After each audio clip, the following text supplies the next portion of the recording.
All right, we are live. Welcome to the first ever live Q&A where I answer all of your guys' questions regarding Pokemon card collecting, Pokemon market advice, buying, selling, investing, everything that has to do with Pokemon cards.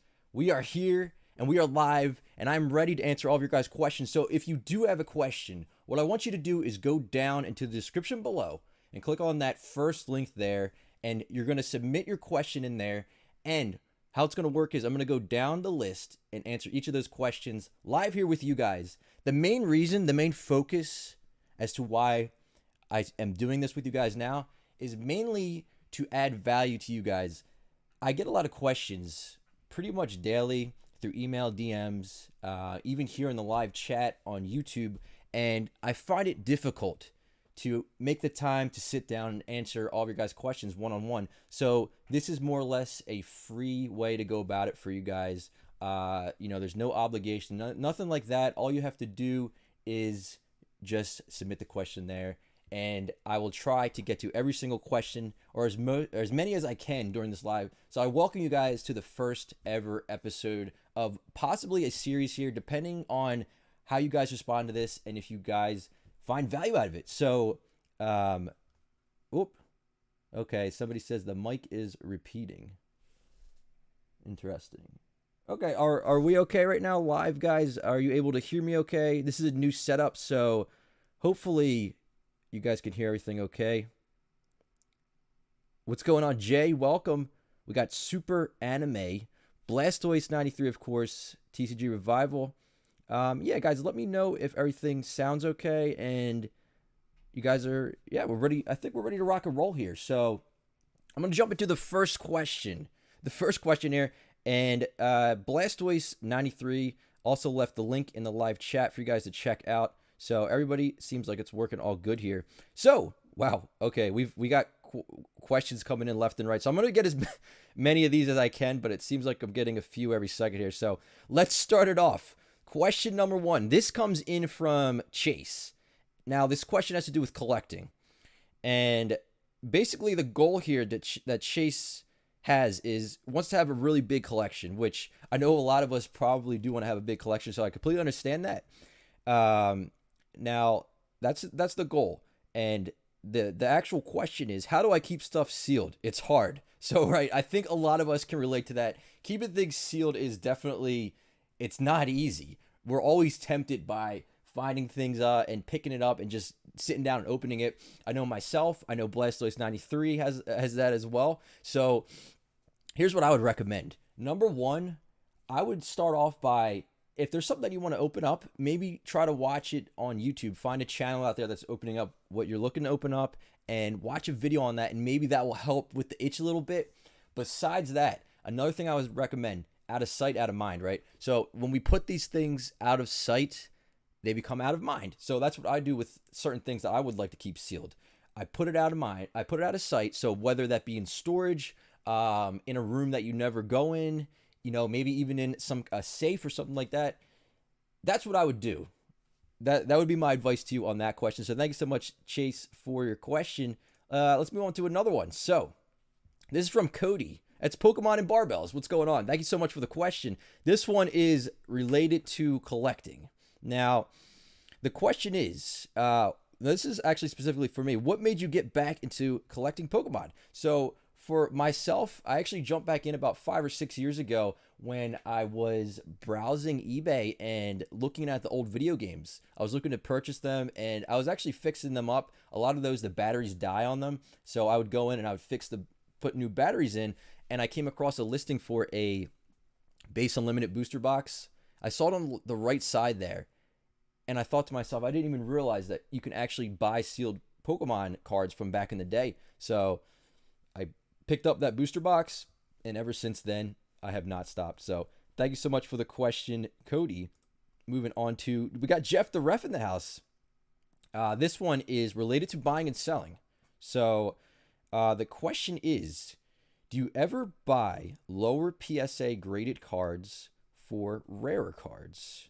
So yeah, that's a good question, and it makes sense. And the answer to that is absolutely yes. there are cards that are completely unattainable by a lot of people, myself included. You know, if you wanted to get something like a first edition base set Charizard, you're going to have a tough time getting that in a PSA 10 because those are going for, you know, 50, 60, $70,000. Whereas if you go for a lesser grade, they become more affordable. So the nines for the PSA 10 first edition Charizards have been rising because of that. And that's what happens as each grade scale increases in price. The one below it is going to start catching as well. So, you know, trophy cards, things like that, where you might not even have an option to get a higher graded card. That's absolutely a good way to go about it. And there's a lot of reasons why people would do that. Let's move on to the next one. So, Raven here, and this one is a question about the market. Now, remember, guys, if you're just joining up to this, I'm going to reiterate this a few times during this live because this is a completely new series that we're doing here. I'm answering you guys' questions related to Pokemon cards, collecting, market advice, buying and selling, etc. If you'd like your questions answered, go to the description down below, click that first link there, and submit your question. And don't forget, there is an option where you can actually submit photos with your question if they are relevant to that question and if it would help answer it a little bit better, or at least have a way for me to see it a little bit better. And I'm going to jump back into the chat really quickly as well, just to make sure everything is going okay, because try to keep an eye on both things here. So, but of course, we got the awesome mods in the house here helping you guys out. We got Chris T in the house, Goku, Black is in the house, Ablaze in the house. What's going on? Thank you guys so much for being here. I truly appreciate it. And again, I see people asking questions in the live chat. What you want to do is go down to the description and answer it, submit it in the form. It's a lot easier for me to understand your question that way and see it. So we have a question here. Does Japanese cards or English cards have more value? And also, what is your impression of the upcoming Darkness Ablaze and Holiday Set 2020? Will they be good investments in the long run? And again, guys, I just want to reiterate, any financial advice here is strictly just my opinion only. So take it with a grain of salt for entertainment purposes only. But to answer your question, the Japanese or English cards have more value. So when you look at that type of question, you have to ask yourself, which cards are we referring to? If you're talking about something like trophy cards, those are absolutely going to have more value. Now, if we move into English cards like older Wizards of the Coast era, things of that nature, you're definitely going to have, for the most part, a higher monetary value on the English cards, because that's what a lot of people that collect graded cards relate to more closely. So, you know, somebody like myself, I grew up with, you know, base Fossil Jungle. I'm going to go after the English side of that more. Your second question about the Darkness Ablaze, I think it's going to be awesome.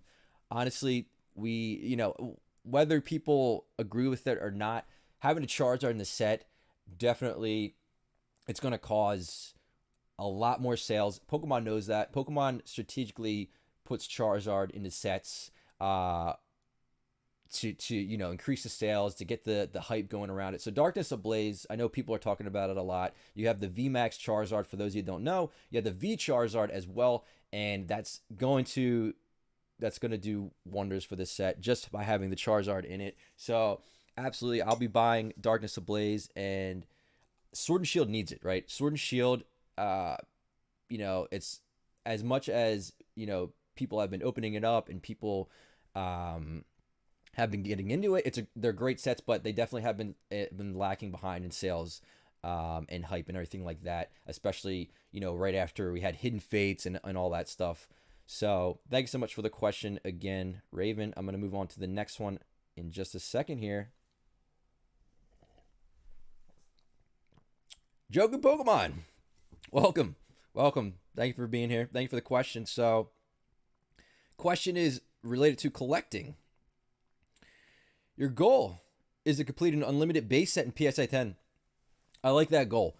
I think base set in unlimited was undervalued for the longest time, and a lot more people can relate to it in comparison to first edition, because most of us did grow up with base unlimited cards. I mean, unlimited, most of us didn't have the first edition stuff. So really, unlimited is great. So that's a great goal there. And then your question is, do you think someday base unlimited will be worth as much as first edition base is right now?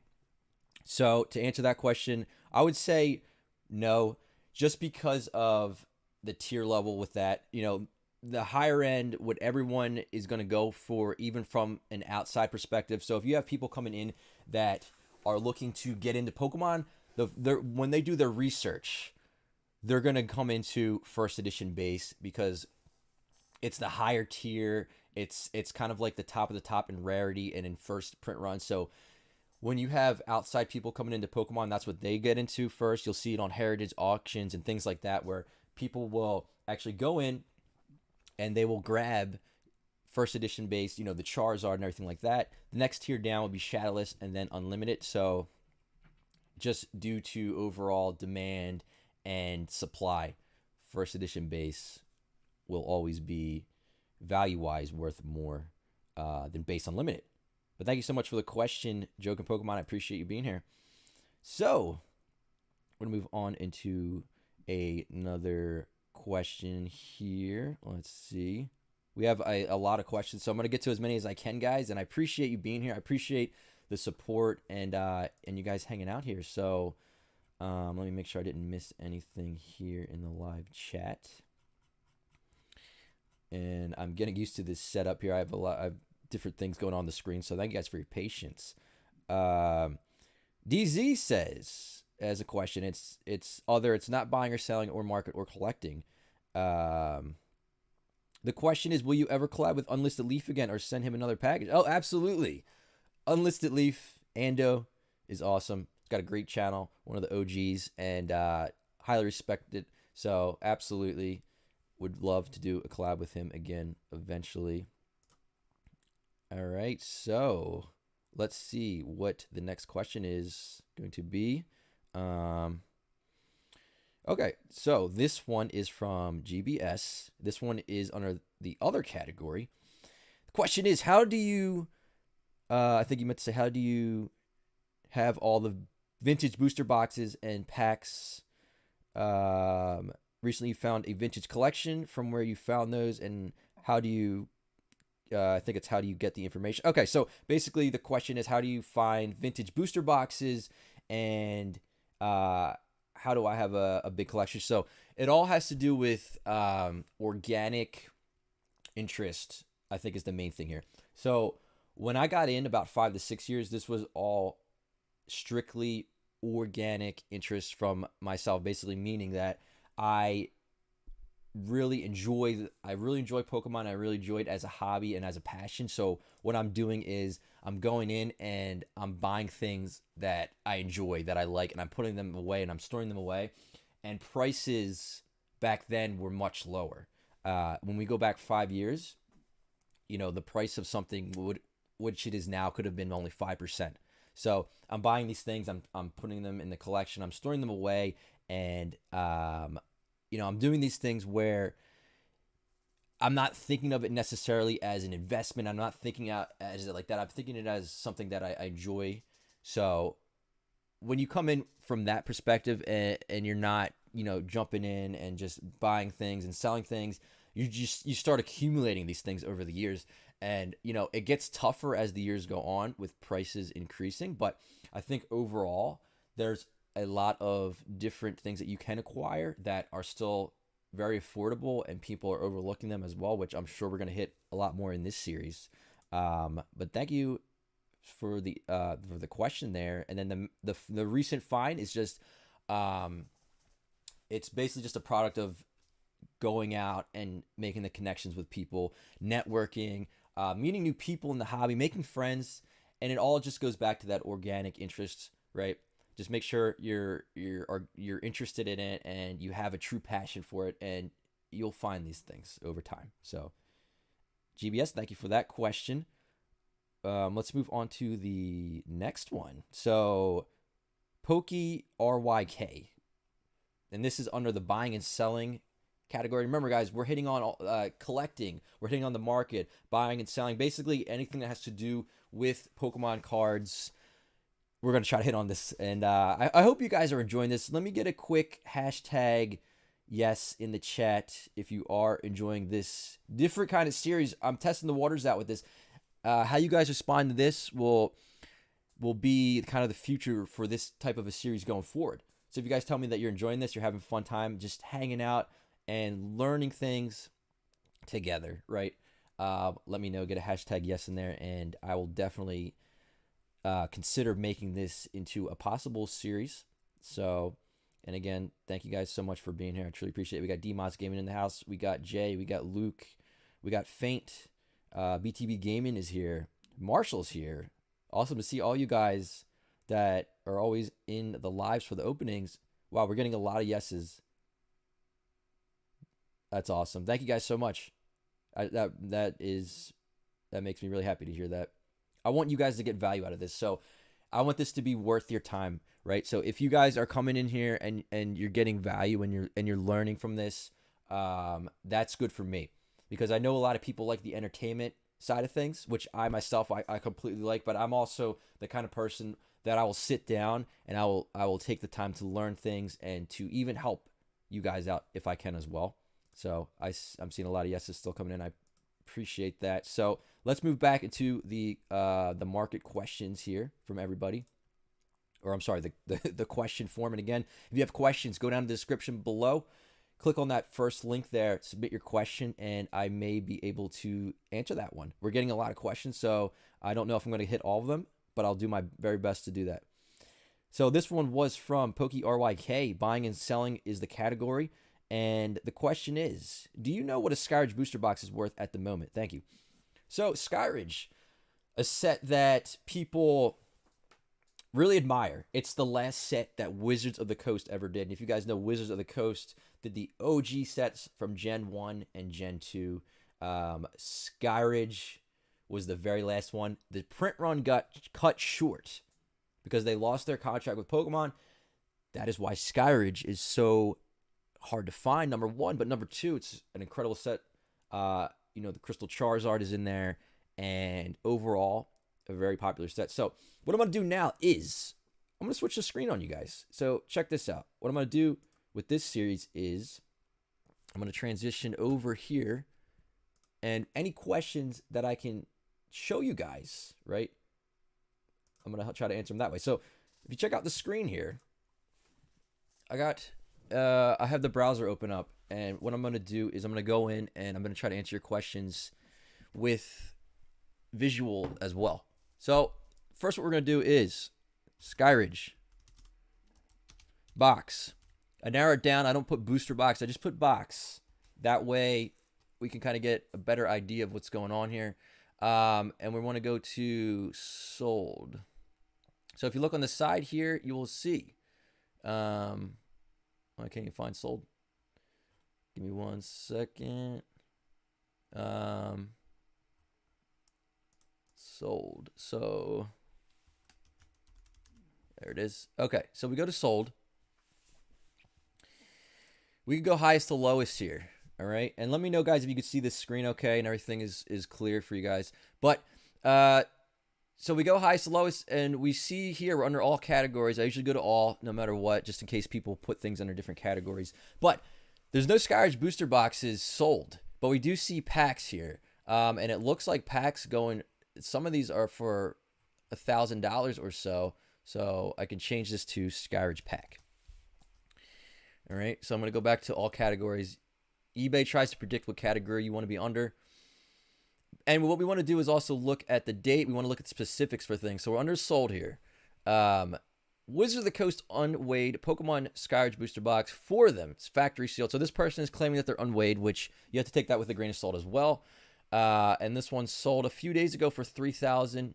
So that puts the valuation like $800 a pack. So something like fresh from a booster box, you're probably talking at least $1,000 or more. So when we go into a valuation like that, we can kind of calculate it out, right? So we could do something like 1,000, and obviously 1,000 times 36, because there's 36 packs. So you're talking about like 35,000 or so that way. So I think the last box sold, I don't know if it was private or not, but I did hear $30,000, right? So I would say something in the $30,000 range. Okay, something in that range. But again, it's the market. It's what's happening. So you could see. I'm sorry, not 30,000, $35,000 range. I wouldn't be surprised if another one went for like 40,000. It really depends. It depends, but scarcity, demand, and things like that, especially with the market and what's going on now. But did have a chat from Lee B. I'd like to send you an email with all my cards. Would you be interested in purchasing? Kids no longer want the cards. Wife says waste of money. Wife says waste of money. So when the wife is saying it's a waste of money, then you know you have to do something. But you know, if the kids aren't interested in the cards, wife's saying they got to go, then you probably are at that point where maybe it is time to let them go. But yeah, of course you can send me an email. First of all, email is down in the description. But make sure it's a decision where you're not necessarily going to want those cards in the future. So really think about that. But thank you so much for the super chat. And Luke with the super chat. Love the content. Thank you so much. I appreciate you being here with this new type of series. We're going to move back into, I'm actually going to transition back here. We're going to move back into the question form. So, got a lot of questions coming in. I appreciate you guys sending all those over. This question is from Scott Gittins. Question is related to collecting. All right. So, what is your goal? To find out how PokeRev got into vintage collecting. And the question is, how did you get into vintage Pokemon collecting? So I did hit this question a little bit earlier, so hopefully you saw that one. If not, you can always rewind it to where I answered that. But basically, I stumbled back upon it on eBay when I was buying video games, Pokemon video games, I should say. So, Aiden with the question. The goal is considering cross-grading a card between BGS and PSA, and I want your feedback. What is your opinion on cross-grading between BGS and PSA? For example, if you have a BGS 9, is it better to submit it and try for a PSA 9 or vice versa? That is a really good question, actually. And don't forget, guys, you can also add photos on this form. So if you do have a photo of a card with a question like that, feel free to shoot the photo on there, and we can get an even more specific question related to exactly what you're asking. But this will be great here because I can answer this for you. So if you have a BGS 9 card and you'd like to cross it, so here's kind of like how the scale is with Beckett and PSA. The top of the top is the Beckett Black Label. That's a perfect card in Beckett's eyes. 10 subgrades all around, and you get a special label that's black.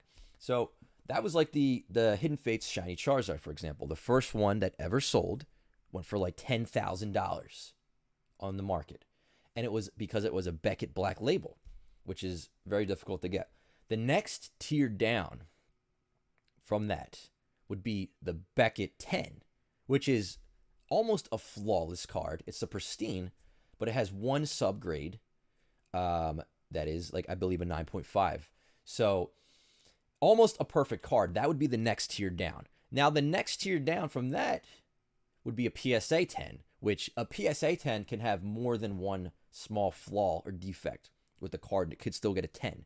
By no means is it a perfect card, but most people are using PSA because PSA is not Beckett, where most of the time with Beckett, you'll be lucky to get a 9.5. You'll be very lucky to get a 9.5, especially on an old Wizards of the Coast era card. So Beckett Black Label 10, Beckett Pristine 10, PSA 10, then the next level down is a Beckett 9.5, okay? Next level down from that is usually a PSA 10, then a Beckett 9. So that's kind of the level there. I could create some kind of graph to kind of go further into that if people do want more information on that. So really it's on that scale. If you have a Beckett 9, I would say a PSA 9 would be a higher value on that card. Beckett wants to get below a 9.5, a 9 or so, even around there, their scale gets all like wacky, and some things will look like a Beckett 6, it'll come back like an 8 or a 9, and vice versa. It's really iffy. I would only really go with Beckett with like a 9.5 or higher, maybe a 9, maybe, but the preference and value wise is always going to be on that PSA 9, at least with the market now with Pokemon. So I hope that answers your question. you basically, if you have that scale and you think you could bump it a little bit, you could try cross grading between Beckett and PSA. But I'm sure we'll get more into that as well in the future. But let me check the live chat a little bit as well. I have to go back and forth here. I do have two screens, but I only have so much room here, and I'm just learning how to set it up. But Lewis, what's going on, brother? Thank you for joining up here. DHBW off. Good to see you here. Edwin, good to see you here as well. PokeRev in the house. We got Jeff the Ref, of course, is here. I appreciate that, Jeff the Ref. I'm glad to hear you're getting value out of that. Yep, absolutely. Pokemon is dominated by PSA, Derek. Absolutely agree with you on that one. So, we got Trainer Trey in the house as well. Thank you so much for being here, Trainer Trey.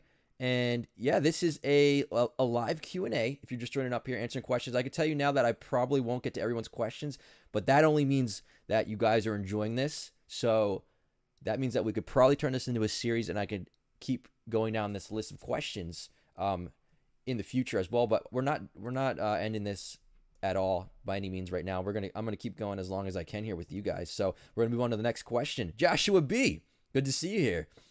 This question is related to collecting. Okay, so let me get my Snuggle is Real Target cup, exclusive cup here. I didn't realize it's on both sides here. This is Veronica's cup. So Joshua B, right? Question is, do you think 5 to 10 years from now, when I finally graduate med school, finish residency, and have income, there will be enough vintage product remaining for me to buy, or is there a limited quantity starting to run out as people open more? So that's a good question. And first of all, congratulations on going to med school. That's amazing. Really, really, you're taking the time out, and furthering your future with that. That's really great to hear. And that's cool to learn about you guys as well, even more through this. So the question with vintage product, right now, the thing is with vintage product is it's always progressively increasing in value.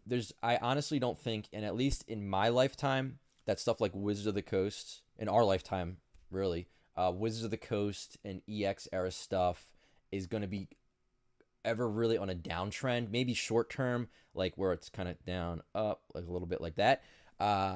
It's too nostalgic, and there's too many people coming in for the demand and the prices to decrease on that. Now, when we look at what's available on the market, of course, there's only a finite amount of each of these sets and boxes.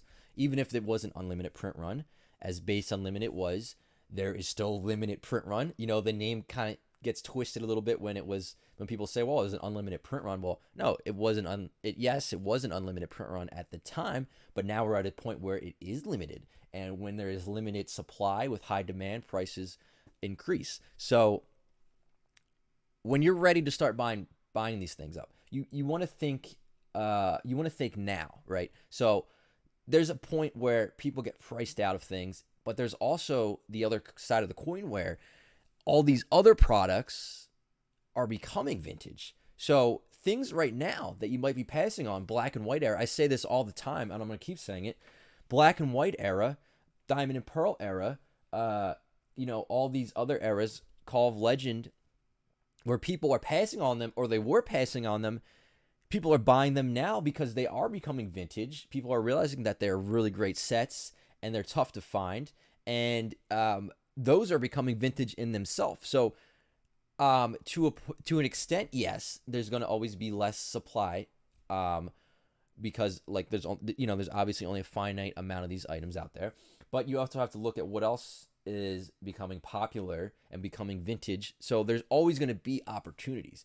Just when you think, just when maybe another door closes, 10 more open up, right? So, and that's what I'm finding as well is with all these sets that people overlooked. I mean, you could go back not even a whole year, and black and white and all this stuff that I'm always tuning, I'm always talking about. It's because I know there's a big opportunity there, and I don't want people to sleep on that. So I would say definitely jump on things that a lot of people aren't jumping on, because you'll find that over time you'll continuously look back and say, oh, I should have bought that, or oh, I should have bought that. I could tell you guys, 100% of the time, every time I passed on something, should have bought it. So that's kind of the theme of that. But let's move on here. Actually, we have a super chat coming in from, we have Joe S. I'm a massive Pokemon fan and followed the videos from the start from the UK and want to know what the best booster boxes to start with from $100 to $200. That's an awesome question. So let's move over, right? So let's move over to the screen on the side here, and what I'm gonna do is transition over here. So this website, for you guys that don't know, this is the Bulbapedia. This is the encyclopedia of Pokemon in general, but also Pokemon cards. So check this out, right?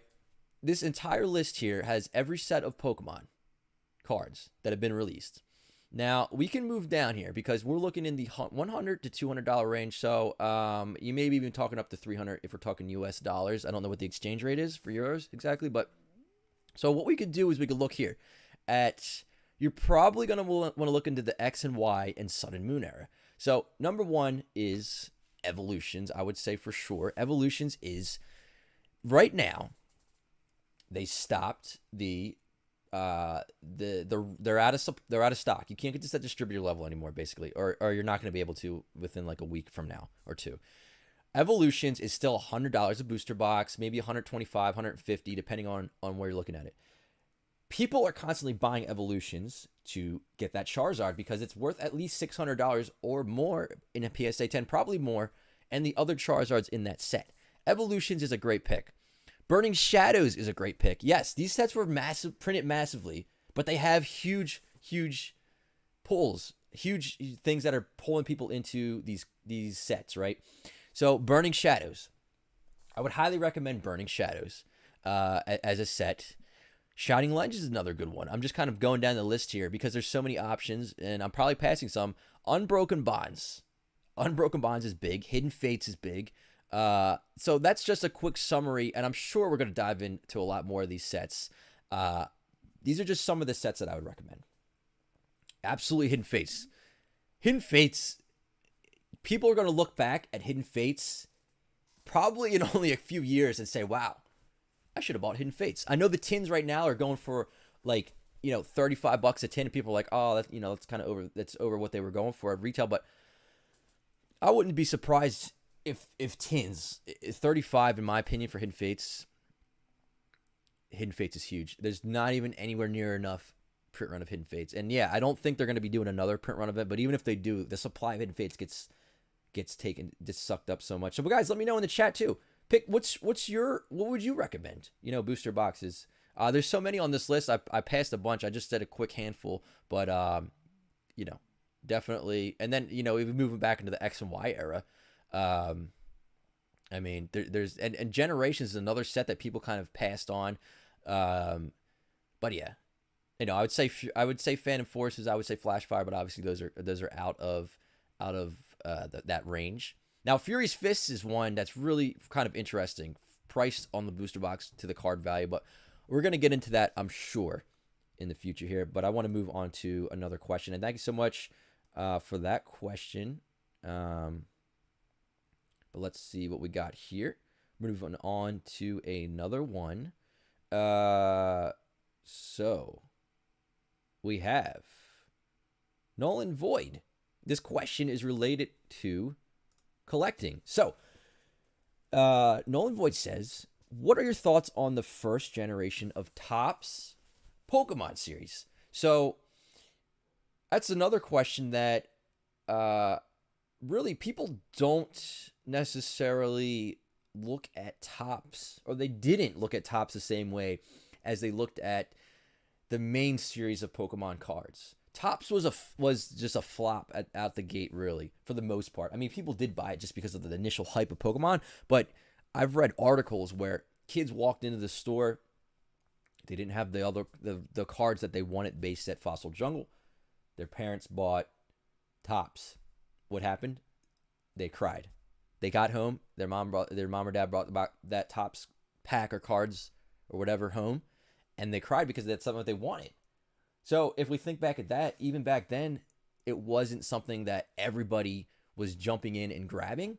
Now, But on the other side of the coin, this is another entry point where people are finding opportunity not only in artwork and style and in different types of ways to collect it, but opportunity in terms of people just passing on these. So now we're seeing these TV series. If that's what you're referring to, the original series of Topps, the TV series, or if you're talking about the Topps Chrome, which are definitely more collectible. Topps Chrome, it's amazing. It's amazing with Topps Chrome. So I'm actually going to switch over here again, because what we can do is there is a section on here for Topps, right? Because they have everything here. So we're looking at Topps. We look at Topps Trading Card Series 1. So these were the TV series. Now, you could grab Topps Pokemon booster boxes. So we go Topps Pokemon box. So we'll just do it that way. We'll go, we'll even narrow it down a little bit more. We'll put TV because that was the first series to come out here. So you have these different TV series boxes. So this is like TV series 1. This is the one that you see the most often. And I remember these boxes when I started this channel. I did a Topps video on Topps booster boxes, and the prices were completely different only 6 months ago. I think these boxes were probably like $150, and people are buying these now. We can even do recently $600, $600. They're rare. They're harder to find. I mean, to a point, they're rare, right? But they're hard to find. They're collectible, and people enjoy it. You watch the TV series, and people are finding a newfound love for these sets. So the main way to go with the TV sets is probably to keep them sealed, because I don't know what's inside of the TV series necessarily will be worth opening up. But yeah, they're good. And then when we look at Chrome boxes, so I'm going to show this for you guys that don't know, Chrome is really the more collectible, higher value type of Topps boxes here. So Topps Pokemon Chrome, let me get rid of TV. Topps Chrome. Let me go box. And I try to, going on with searches, right? I could put in Topps Pokemon cards booster box on the search, and I probably won't get as many results, because you want to keep it really just to the point of what you're looking for here. So we don't see any actually sold recently, but we can see what's listed for Topps Chrome boxes. So cheapest one here is this one for about $4,000. I think packs of these are, I think maybe they're like $100 or so. So there's 30 packs in a Topps Chrome box, by the way. It's not 36. So this could be something that people would want to get, because check this out.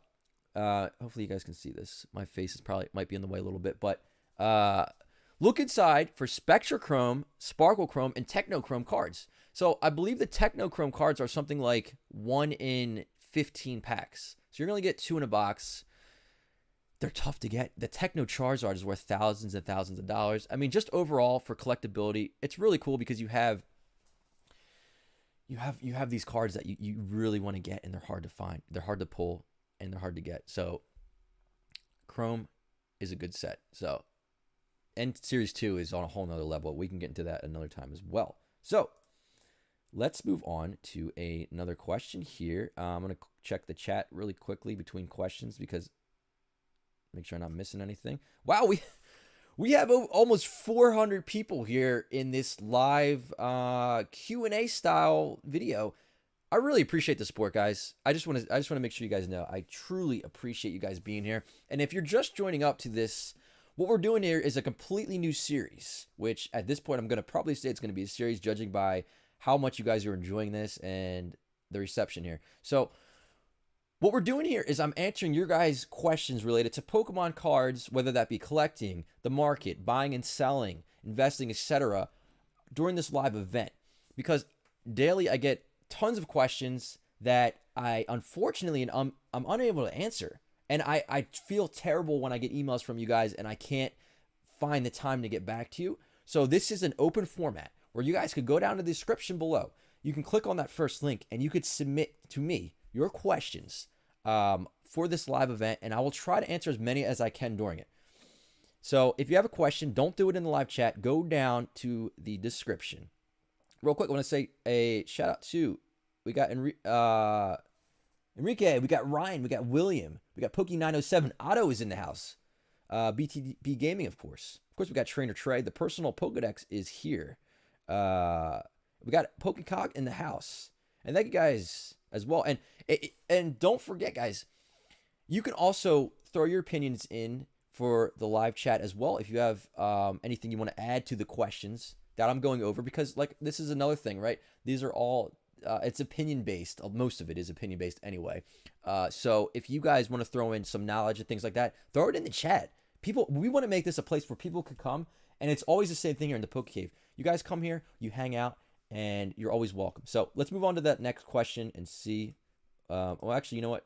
Really quickly here, I do have a super chat. Oh, Joe again. Thank you very much for the advice. I have noticed and I have noted and looked forward to starting my collection journey, and will continue to follow you in the channel. Thank you so much, Joe, for the super chat. Thank you for being here. Truly appreciate that. I really do. But let's move on to the next question here. We have Scott Gittins. And this is a collecting question based on Japanese Pokemon cards. Do you think it's worth collecting vintage Japanese Pokemon cards? So to quickly summarize that question, or to answer that question, yes, I do, absolutely. Vintage Japanese is seeing a huge rise in value.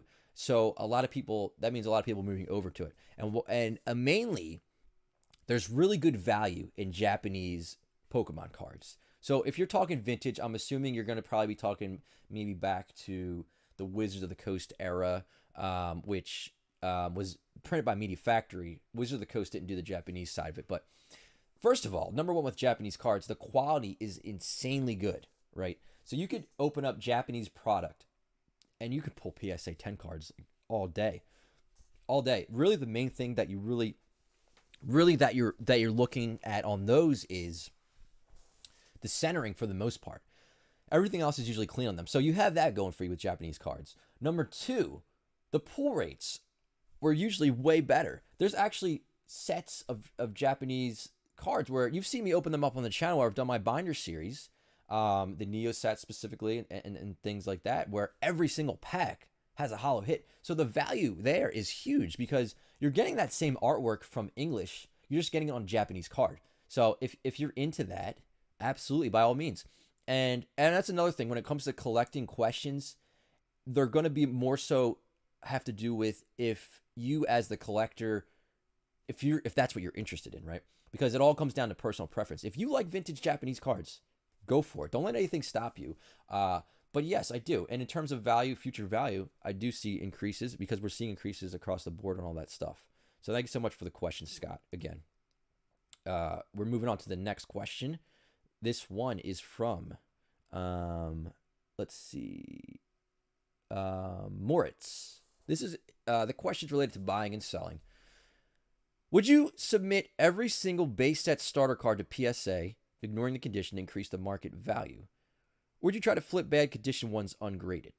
So would you submit every single base set starter card to PSA, ignoring the condition to increase the market value? So PSA cards, yes. So starter cards, and specifically, right, those usually have a pretty big premium. Just because if we're talking about Charmander, Bulbasaur, and Squirtle, people want those, right? People that don't even collect, really, the first thing a lot of them will look for is like a Charmander OG starter card. And that's why you'll see when we open up booster boxes on the channel and packs, you'll see when a lot of times when we pull out a starter card, the value on those are really high in PSA 10 because there's so many people that specifically will just collect maybe like Squirtle, maybe Cyndaquil, Totodile, Bulbasaur, and there are people that will just maybe want a starter card just to have, not even really collecting at all. So yeah, unless it's like super bad condition, I would say maybe like PSA like 6 or higher, I would probably grade it. And it really has to do again with the set as well. So I mean, if it's like super, super common stuff that's, printed in the last 5 years, probably not worth it. Just because there's so many out there. But thank you for the question. All right, so let's see here. This is a question from Chris related to buying and selling. Question is, would like to know how to post cards that are worth high value, hundreds or thousands, safely, and avoid the risk of losing the item with the post office or buyers claiming it didn't turn up. Post office insurance, special tracking, and delivery options. Okay, so high value. What do I do? And when I'm shipping this, where I'm shipping from in the USA, high value, I always go with FedEx, and I go with the priority, usually like a 1 or 2 day option on it. I just think in my mind, if it's less time that it's out there in the wild per se, right? FedEx, fully insured. So if you're shipping internationally, put the full value so you can fully insure it. If you're not putting the full value of the item that's in the box, you cannot insure it. So if you're shipping it somewhere, and the buyer asks for a low value of $100 or something like that, you cannot insure that. You can insure it, but it's not. They're not gonna side with you if something goes wrong. So if you insure something for a couple thousand and when you put the value of the box at $100, what's going to happen is that gets lost. You're going to file your insurance claim, and they're going to say, well, you put that the contents inside here were only worth $100, so that's all we're going to give you is $100 for that. So full value, full insurance, signature, even adult signature would be good. Quickest, fastest options. That's with FedEx. You can do USPS as well, registered mail, but it seems like you're international here, so I don't think you have that option. But I would do something like FedEx or UPS, high insurance, signature, actual value of the contents. And of course, I would sell to somebody that maybe at the very least has a decent track record. But yeah, that would be the answer to that question. So let's see here. The next question is from Nick. That's a nice name.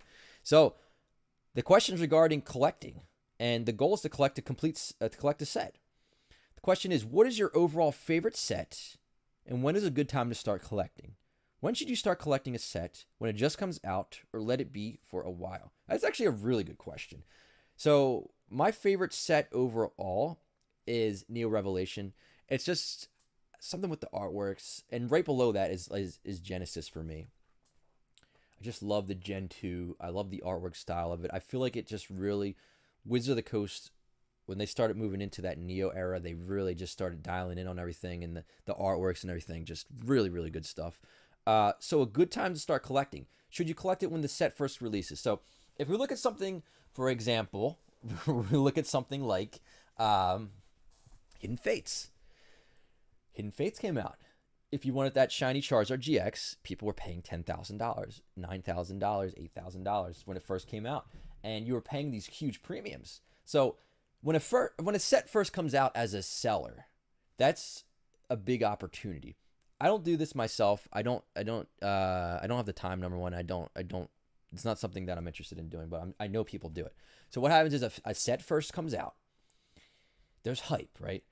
And some people are able to get the product before the general public.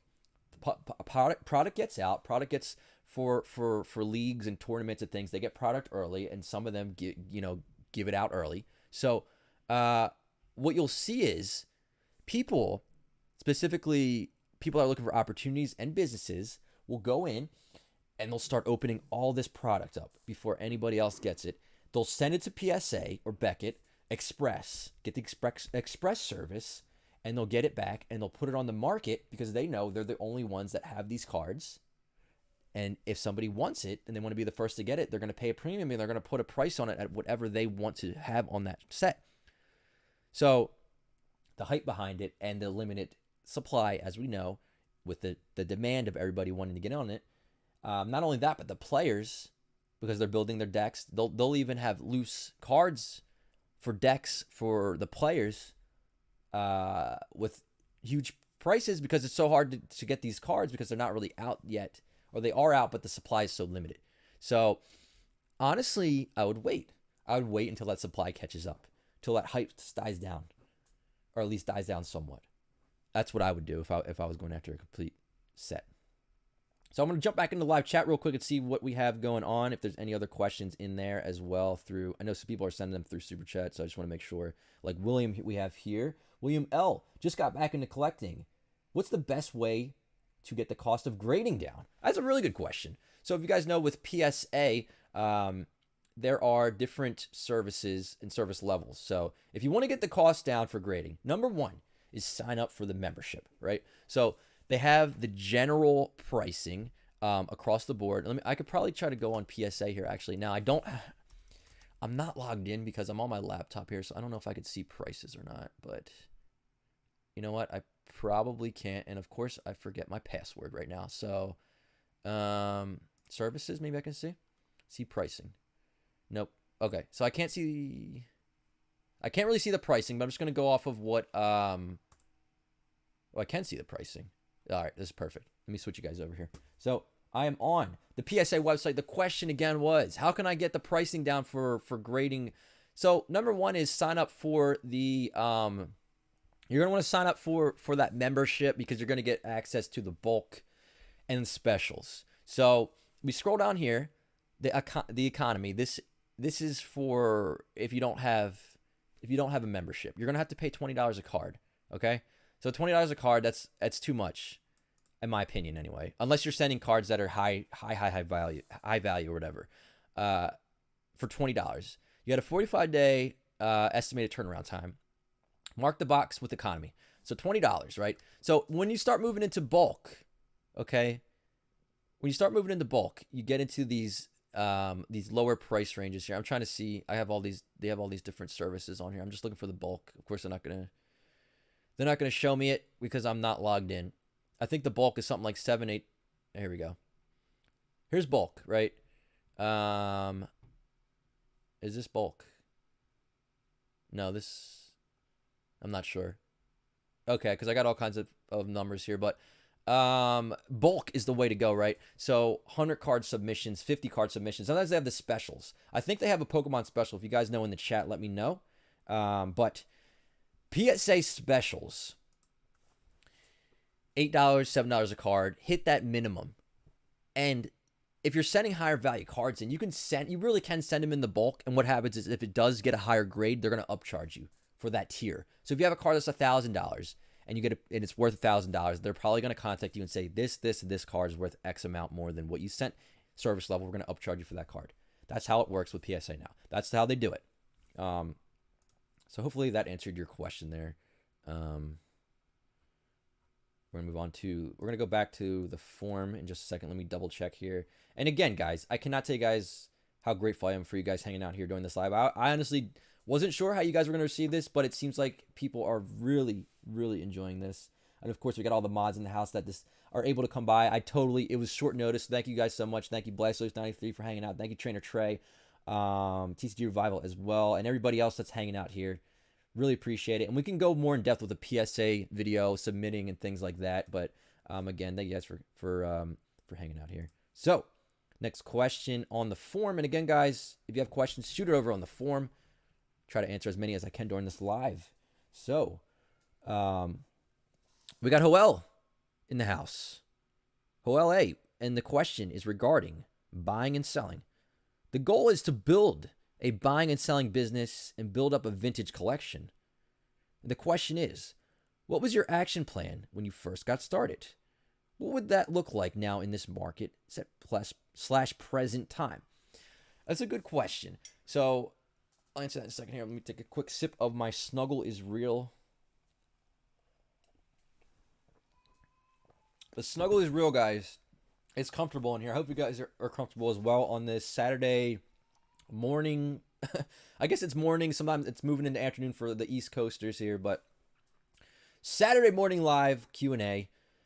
So the question again was, what was your action plan when you first got started, and what would it look like now in the market / present time? So when I started, sealed product in particular was very cheap, and the PSA cards specifically were, and you know, the prices were they're very valuable because number one, the populations on the cards were so much lower. And when I say populations, that basically means how many are graded in a certain grade level. So if we're looking at PSA 10s, say something like a Jungle Snorlax first edition holo, maybe there were only 20 of them that existed during that time. maybe not even 20. Maybe there were only 15. I don't know the numbers offhand. And the prices of the booster boxes, to say, for example, First Edition Jungle booster box was maybe $700, if I had to guess, 5 years ago. So when looking at that and an opportunity, you kind of look at it like, okay, there's a big opportunity here because you get 12 hollows, you get all the non-hollows, and really all you needed back then was like one or two hollow hits in a 10 to get that initial investment back. So that back then when I was collecting, and also on top of that to add to the collection, right? So I could get a card, a Snorlax card in my collection, and then I could sell one and then put that towards something else that I wanted to get. That was what I did back then a lot, of just opening product up and grading the cards, and then adding those cards to collection or on the marketplace, things like that. But what the market now is, it's not really the best way to go about it, right? So if I were to start fresh, to kind of narrow your question down a little bit more, if I were to start fresh, not just start, at the very beginning, I would focus on things that you could flip, right? So, maybe you could buy something like a certain booster box, just say a Burning Shadows booster box, something like that. Maybe you could get it for X amount and then flip it for X amount. So have things that like sealed product, things like that you can flip. You can also move into more modern products, and you could probably open up product that way. But again, it's a gamble. Anytime you're opening up product, it's a gamble. A lot of the sealed stuff is you want to hold on to it sealed, right? So things are always appreciating in price and in value, especially now. There's a lot of people coming in, and there's a lot of people buying sealed products. So you're seeing it's really getting harder to find. So you have to kind of juggle this, right? If you want to open up things, if you want to keep things sealed, if you want to grade cards. Graded cards are always a good way to bring back in money and then bring it back out to get other things that you'd want to acquire, like booster boxes and things like that. So that would be the answer to, or my answer anyway, to that question. So, Tom R. with a market question. How expensive is it to send cards to PSA to grade? So I actually just pulled up the PSA thing. It ranges anywhere from $7.50 a card if there's a special going on with Pokemon, all the way up to hundreds of dollars. It's based on the value. It's based on how many cards you send in. I would highly recommend getting a membership. You're going to get access to the bulk services, the specials, and things like that. So it really depends on the value of the card and how many you're sending in. But I think I may do an entire video on PSA because people do have a lot of questions about PSA, specifically how to submit cards. So we're going to move on to the next question. Okay, this is a cool one. Tavior, this is a market question. How do you find deals on eBay? And again, really quickly, guys, if you don't know, if you have questions, shoot them into the form below, and I will try to get to as many of them as I can during this live Q&A. So how do you find deals on eBay? That's a really cool question. That's a really broad question, but it's a good question that I can try to help answer a little bit here. So what I'm going to do is I'm going to move over to eBay because this is regarding an eBay question. And I'm going to transition over here to my eBay. So how do you find deals on eBay? Number one, be as kind of as broad as you can, right? So what you want to do, number one, is I would type in Pokemon. You see this on Z and G Emporium a lot. So Z goes on and he shows you guys. If you're not subscribed to Z, I'd highly recommend checking out Z and G Emporium. So goes on eBay, types in Pokemon. Okay, go to all categories. If you guys can see it, well, I highlighted everything there, but go to all categories. eBay always tries to narrow down the category. They always try to figure out what you are thinking when you type something in. They're not always good at it, so I would always recommend going to all categories. Number one reason. And number two reason is because people will add things to different categories, not paying attention or not doing it the right way, because not everybody's listing things on eBay the correct way. All categories. Type in Pokemon. You guys can do this with me right now if you're on your computer or phone or whatever. Go to newly listed. Go to newly listed, and what you will find on newly listed is new listings, right? So with new listings, you have to think to yourself, people are putting things up on eBay, and you could come across a good deal. So there are a lot of people, there's probably thousands and thousands of people that sit here and they do this. They put in Pokemon, they go to all categories, they go to newly listed, and what they do is they refresh. And there's more new listings. And as you refresh, you will find more listings that come up. Like this could be something right here. Rocket Sneak Attack 2000 card. This is not first edition. It's unlimited. I mean, we're looking at this card. Centering is really good. We can't really see the holo too well, but it looks to have some flaws on there, some specs and things like that.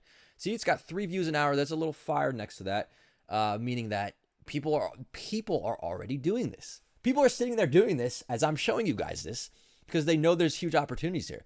So, zero feedback seller. Price set to $35 if you just want to buy it right this second. Or you could start the bidding process at $25. Now, they didn't show the back of this card is number one. I really like this question, by the way, because this is fun to me to find things like this. And I'm sure it is for you guys. So we don't have any back pictures. So it's really going to be, it's going to be tough to even figure out what this card could even grade. So what you could do is you can go to this seller, and since they're a new seller, they could have other things. So they really don't know the market, obviously, because they have an Ancient Mew up for $626. A lot of people think this card is rare or hard to find. So, you know, we'll leave that for another one. But you could go in and you can message this seller right now and say, hey, I'm interested in this Here Comes Team Rocket card. Can you show me, why do they have the listing ending in 2 minutes? They put an auction. Oh, wait, no. I'm looking at a different card now. I'm confused for a second. That was another one that they had. This is the new listing right here that they have. Hopefully you guys can see this okay. Okay, so this one has a 7-day auction on it. 9 views an hour. I don't know if it's you guys hopping on there too with me, but it's getting views. This one's ending in 2 minutes. So another one with no card. It has no bids because nobody could see the back of it. It could be a mint card. It could be an opportunity. You know, a 10. Who knows? You could go in. You can message this seller. You could say, hey, I saw this card. Can you show me the back of it? Can you send me a picture of the back? Do you have anything else? Right? Do you have more things? Because this looks like to be a new seller. Maybe they're going through their old stuff that they have, or maybe they had to find. Maybe they open rocket packs because we're seeing rocket cards here. Okay, so that's one way, right? Is to go to the new listings, and I'm gonna do it again. I'll refresh it, and I'm sure there'll be more. I'm even gonna F5 refresh it. That's another tip. F5 will give you the best refresh on something. And we'll go through Pokemon, and we'll just go to new listed, and we'll scroll through. So check it out. You have a case, a magnetic case. They actually put this was originally from TCA Gaming. If you know Rusty, TCA Gaming. So that was his cases. He sells the acrylic cases. If you guys are interested in those, but we could scroll through, you know, and we could see if there's anything good. And it's right. It's all about networking and messaging people. So you could go through and you could just message people. Well, what is this one? 1999 Pokemon 3 binder folder with Mega Charizard card. Vintage value. $22 at best offer. So this is a vintage binder. Okay, it just has a Jumbo Charizard EX in there. From 2014. That's a binder there. It has a lot of views. 19 views an hour. So people are doing this right now, guys. This is opportunity. If you guys are interested, this is all you got to do. Go through and you just scroll. Just keep scrolling. Usually the stuff at the top is going to be the best value. Now what we could do is we can actually we could check sold, okay? So what I'm going to do is go to sold listings, and we're going to see if, I think sometimes it'll still say new listing next to it, if it was a new listing when it's sold. I'm not 100% sure on that, but we could check sold listings under Pokemon. New listing, okay? This is what I'm talking about, right? So I can Control F, and I can go to new listing. This sold. This is a new listing. Somebody sniped this. An authentic Pokemon Red version. I don't know what these carts are going for now. Okay, but an authentic Pokemon Red version. Sold for $28. Now, I don't want to get into too much here, but you can actually make sure it's authentic by checking out the inside of it and the bottom and everything like that. And the actual metal piece at the bottom. We can get into more of that another time. But so that was a new listing that sold because somebody was sitting there and they were at the right time, right place. So now let me go to another new listing. Somebody grabbed this probably within the last few minutes, right? So this is how fast this stuff goes. You guys have to be quick. This is a new seller, so maybe they put stuff up. They didn't realize the value on it. It sold for about $40. Not seeing anything here. Oh, there's a muck. That's pretty beat up. I don't know why this sold. Maybe unless they ended the listing. They did. They ended the listing. Okay. So that one actually didn't really sell. That's what you got to be careful of too on eBay. There's things that you might think sold, but they didn't sell. And let's see any other new listings. Okay, that's like Pokemon Go or whatever. Ooh, somebody might have got a really good deal here, guys. This is all stuff selling within the last few minutes. This is how quick you have to be. You literally have to pick that item up, and you got to grab it. This person got this for $25. I could tell you, really not even looking at the condition yet, this is worth the gamble for sure. You have all these cards here. Ditto from Fossil, Scyther from Jungle, Kangaskhan from Jungle, Ninetales from Base, Raichu from Fossil. They are in top loaders. I don't know if they're in penny sleeves. They don't show in the back. There's definitely wear on a bunch of them, but I mean, for all those for $25 at this point, that's probably a really good deal. Somebody got a really good deal there, and we could have missed that when we were looking. You know, that's how quick this goes. Let's see any other new ones, and I'm going really in depth with this question because this is something that I really want to hit on. So I'm taking the time on this question in particular. New listings. So okay, so a base set 2 Blastoise with the new listing actually sold for. I'm gonna show you guys something else with this too. Base set 2 Blastoise was a new listing, and it sold for $300 or best offer. It has a swirl. Shout out Blastoise 93. We got the swirl over there on that one. So check this out, guys. $300 best offer. So you might be wondering, what did it sell for, right? What exactly did this listing sell for? So what we do is, a good way to figure this out is we go here to eBay item number. We copy that. Okay? We go to a website. It's called watchcount.com. Watchcount.com is going to tell you what this sold for. This is a tool that I use daily, and I would advise you guys to use it. True price here on eBay. eBay likes to hide things.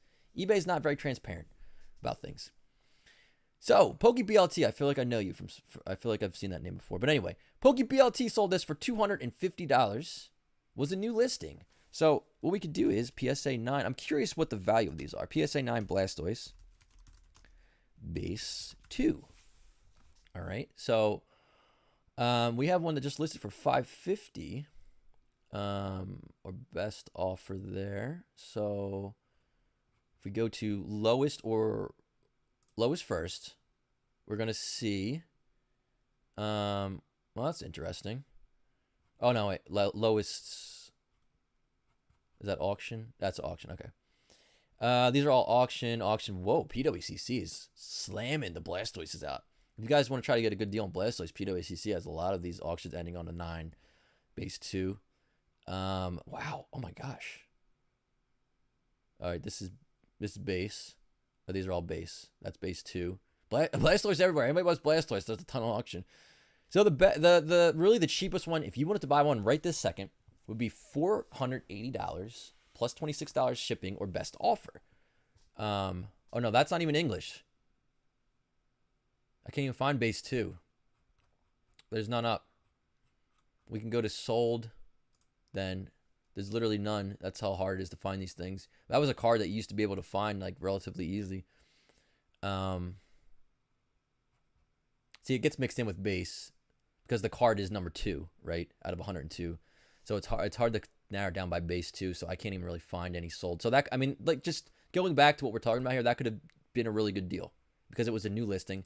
And what we can do is we can go back again to the sold.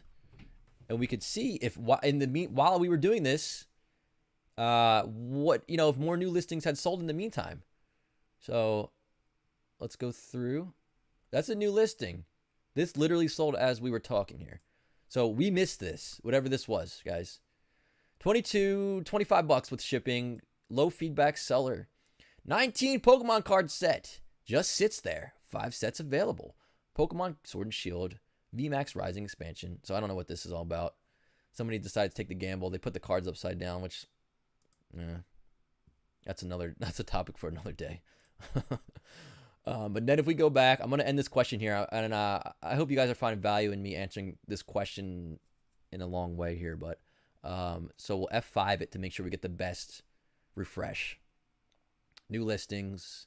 Tyranitar EX. Ooh, I love this card. Tyranitar EX.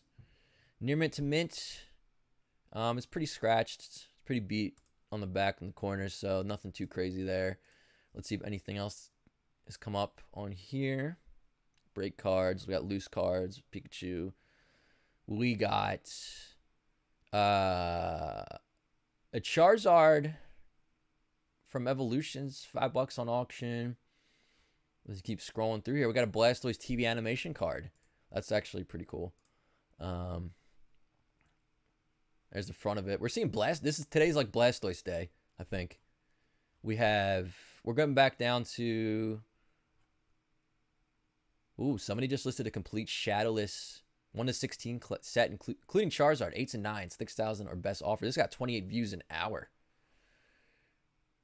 Pokemart collectibles with that one. Ooh, that's cool. I don't really have time to go in depth with that one because I want to make sure I start answering more of your guys' questions here. But yeah, just to get a general sense of it, go through. See, this is what happens to me, guys. I'm even live right now, and I'm getting lost on eBay. This is what I do in my free time. I'm like, you know what? Let me just type in Pokemon real quick, and I'll see what happens. And I can't stop. Like, I've probably been on this question for 10 minutes. But we're back to the original stuff that we first had seen. We first did that refresh on there, and we probably, that's what has been listed in that time frame. So anyway, to answer your question, since I got completely sidetracked there, which still on topic, I suppose, but eBay new listings, categories all, Pokemon, that's it. Sit there, refresh, okay? All right, guys, hopefully that answered that question there, and I'm going to switch back full. All right, so Joe with the super chat again. Thank you so much. Just purchased an XY Evolutions booster box sealed to start me off. After the advice and some replies in the chat. Thank you so much, Nick and ThePokéCave. All right, Joe. The first step, my friend. The first step. It's always a great way to start. Congratulations on that Evolutions pickup. And yeah, I wish you the best of luck. And Evolutions, just a side note there, Evolutions is a great set to open up if you're looking to get value out of it from the cards. That Charizard, again, the holo reprint, it's like $600 plus in a PSA 10. Now, make sure you realize that the 10 is really difficult to get on that card, as well as the other Charizards in that set. So everybody congratulate Joe there on that first pickup. And that's what we're doing here, right? I want to motivate you guys. I want to help you guys. I want to share the knowledge with you guys. And as the community as a whole, we can help each other out. So I appreciate that. And I appreciate you guys being here. So let's move on to the questions now. Guys, I'm going to be honest with you guys. We have like over 200 questions. I probably only answered about 15, so I'm not going to be able to answer all of them today. But with the good news is the reception that we're getting here with this live and the responses and everything, we're definitely going to make this into a series. So I appreciate that from you guys, and I hope that you guys are getting value out of this. This is something that's been long in the making that I've been thinking of and I've been planning for probably over a month now. So glad to implement it here. So the next question is from Will. It's a collecting question.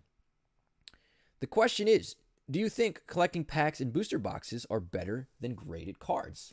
So if we're talking strictly collecting, we're not talking market, we're not talking values. It goes back to that thing, right? What do you want to do? What do you want to do, Will? What excites you? What really is your passion for Pokemon collecting and is it graded cards? Do you enjoy taking a card, right? Do you enjoy taking your card out and just looking at it and looking at that artwork and enjoying the artwork? I mean, this is a Charizard. I have this in the background because I like this card a lot, right? This card is just, it's a Japanese Charizard, and it's in my collection because I enjoy it. I like it. I want to keep it, right? So do you like graded cards? Is that something that you're into? Do you like packs, right? Do you like grabbing a booster pack and having this original sealed, right? Sealed up and everything in your collection to enjoy or to maybe open up one day? Do you like booster boxes, right? Do you want to collect booster boxes? Is that something that you like, Will? That's what you have to answer. That's more of a question for you to answer. But I'm more than happy to give you the advice on how to go about that. Okay? So no, I wouldn't say one is better than the other, though. Really depends on what you would like. So thank you for the question. Let's move on to the next question. Gaily23 collecting question. The goal is to collect every Wizards of the Coast set. That's an awesome goal. The question is, what is your opinion? The best Wizard of the Coast set to collect. So this goes back again to Will's question, right? It's all on you. If we're strictly talking collecting, there's no right or wrong answer there. Collect what you enjoy, collect what you want, collect what you're passionate about, and you can't go wrong. Next question is going to be from Ravnik Review. The question is other. The question is, I want to kickstart an opening channel soon. So what advice would you give me? Okay, so in terms of YouTube advice, I can give you guys some YouTube advice as well in relation to Pokemon cards. I know a Pokemon opening channel. Okay, really, number one, just make sure you're having fun, right? And I know it's really just broad, kind of like general advice on that one and not really specific, but if you're not having fun, you're not going to want to create content. You're not going to open up cards. Number one is have fun with it. Number two, don't financially jeopardize yourself. Only open things, really that you can afford and that you are okay with, losing money on. And number three, be consistent, right? You want to be consistent, whether you're doing a video once a week, whether you're doing a video twice a week, whether you're doing a video 3 times a week. Do that every week. Consistency always wins. And number 4, be yourself. Be your genuine self. People are attracted to that, in a way where if you're being yourself and they see you're having fun and everything is, how do I say this? Yeah, just have fun with it and be yourself. All right, next question is going to be from Dylan. Buying and selling. Question is, hey PokeRev, just wondering if you had any advice on how to track down vintage packs. I'm thinking about getting back into collecting. So that's a good question. Now, there are multiple ways to get vintage product, and this is actually one of those questions that I get quite often, right? Is how to find vintage packs, vintage boxes, vintage sealed stuff, vintage cards. So I'm going to show you guys. I'll show you guys some of the ways to go about this, okay? So what I'm going to do here is go to a few websites that I frequent, okay? There's no one place to get this stuff. I can tell you that right now. There's no one place to get it. You have to always be searching. So moving over here, we are on, and first of all, before I go into any of these websites, I'm not sponsored by anybody. I never will be. So just so you guys are clear about that. I'm never pushing any sort of like websites or companies or anything, nothing like that. No sponsorships. This is just what I use. So you're getting my genuine answer here. But Blowout Cards is great if you are looking for sealed stuff in particular. So what we're going to do is go to gaming, go to Pokemon. They have other things, Yu-Gi-Oh! If you're into that, Magic. And we're going to go on here because Blowout Cards has a lot of old stuff. So if we put it in order, we can go from release date. And you guys can do this with me as well if you are on your computer or whatever. And hopefully my face cam is not in the way there as much. But okay, you can get old stuff. Ready? Here you go. Vintage stuff from a reputable company. Diamond and Pearl Stormfront booster boxes.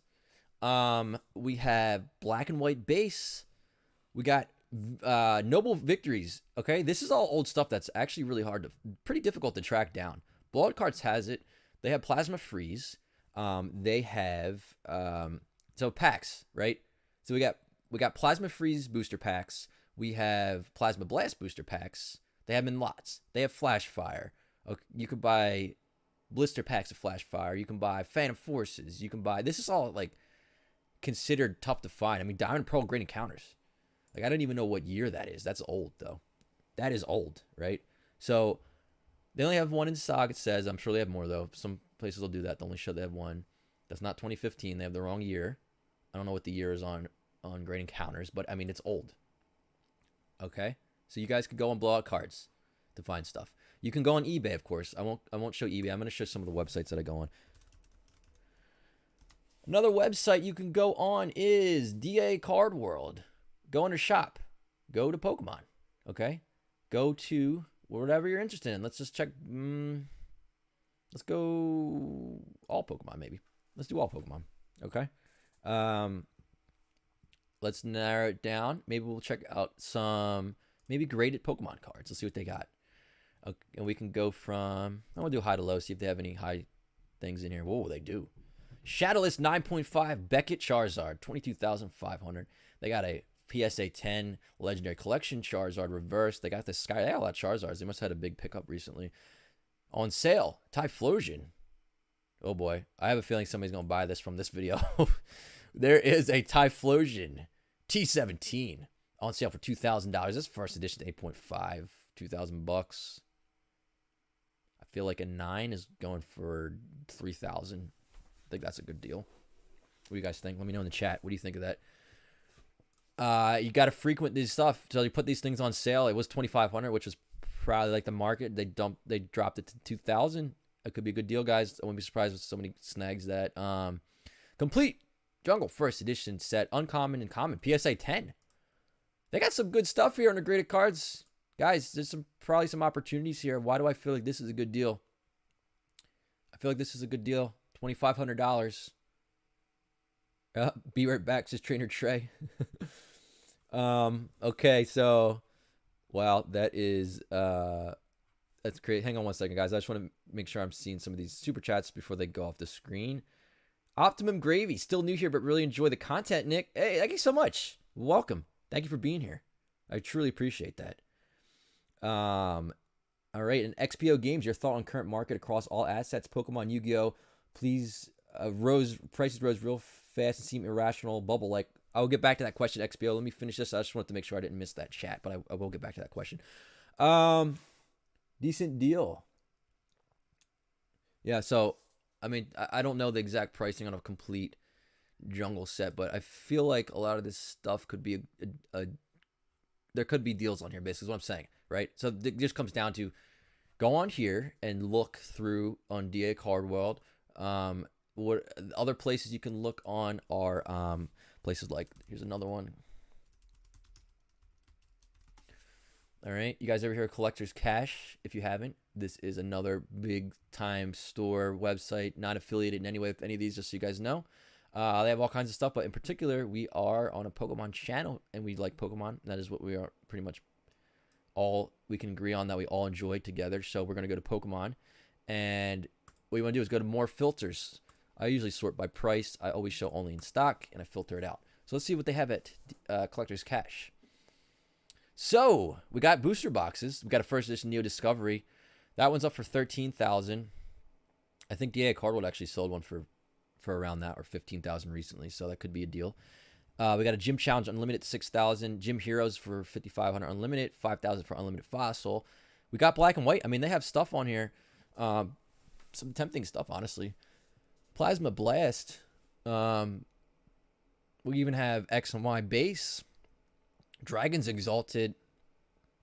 Unbroken Bonds. They got a lot of stuff. So that was an example of 3 of the websites that I use, and hopefully that brings you guys some value. Maybe you can find some stuff there. Let me know in the comments if you guys pick up anything today. Let me know. I'll actually be curious about that. Hopefully I'll be able to see that in the chat. But it seems like you guys are having a good time. You guys are enjoying this, so I appreciate that, right? But so XPO Games with the question. That's a really good question about everything as a whole. Across the board. Sports collectibles, Pokemon, Yu-Gi-Oh, Magic, everything all of a sudden is exploding in price across the board, as XPO Games has said. And XPO Games says this seems irrational, seems like a bubble. Well, to a certain extent, I would probably have to agree with you on that, because what we're seeing is what's going on in the world is people are they're pulling out of the stock market, right? They're but even the stock market's going up. It has to, there's a lot of different factors, things that we probably can't figure out at this very moment that people are going to look back on history and see what's happening. But number one, stimulus checks. Everybody's getting stimulus checks. Well, not everybody, but a lot of people are getting stimulus checks. I don't know how many billions of dollars. I'm not an expert on how much money they're handing out or anything like that, but there's billions of dollars probably going out to everybody. So that's getting pushed into the economy. Normal people are getting checks. Normal people get checks. Usually, I mean, I'm sure there are a lot of people that are financially smart out there. There's tons of people, way smarter people than me. I'll tell you that right now. There's tons of people out there that are way smarter than me with this kind of stuff. But I'm sure there are people out there that get a lump sum of money, and they go out and they want to spend it on things that they enjoy. People are stuck at home, right? We're stuck at home. We're bored. We're bored, guys. I mean, I'm doing lives more often because we're stuck at home here, and I want to be able to hang out with you guys and kind of relieve some of that. That's another reason why I do lives. But people are stuck at home and they're bored, and people aren't really going out to dinner. You cross that off the list of expenses. You're not going to the movies. Cross that off the list of expenses. You're not really driving around, going to places as much because you're getting things delivered because you're not allowed to really go to places. I mean, sure, places are starting to open up more, but it's not the world we knew X amount of months ago. All these factors are building up together. And then on top of that, people are kind of afraid to have their money in like liquid, just cash. So we're seeing people are funneling in and they want to do something with their money. So we do have a lot of people coming into Pokemon. I mean, it's obvious at this point. We do have a lot of people going into Yu-Gi-Oh! We do have a lot of people coming into Magic. I mean, you saw right before all the events happened, Magic was on a downward turn, and all of a sudden, that's on the rise. Even modern sets, I would be careful, is all I could say. I would be careful with the modern stuff in particular. I would be careful with maybe not all modern sets. Modern sets that have that the cards that people want, whether there's a recession, whether there's a bull market, whatever is going on. People want Charizard evolutions. They want the Burning Shadows, Charizards. They want as long as you stick with the sets that have that drive to go in and open up, right?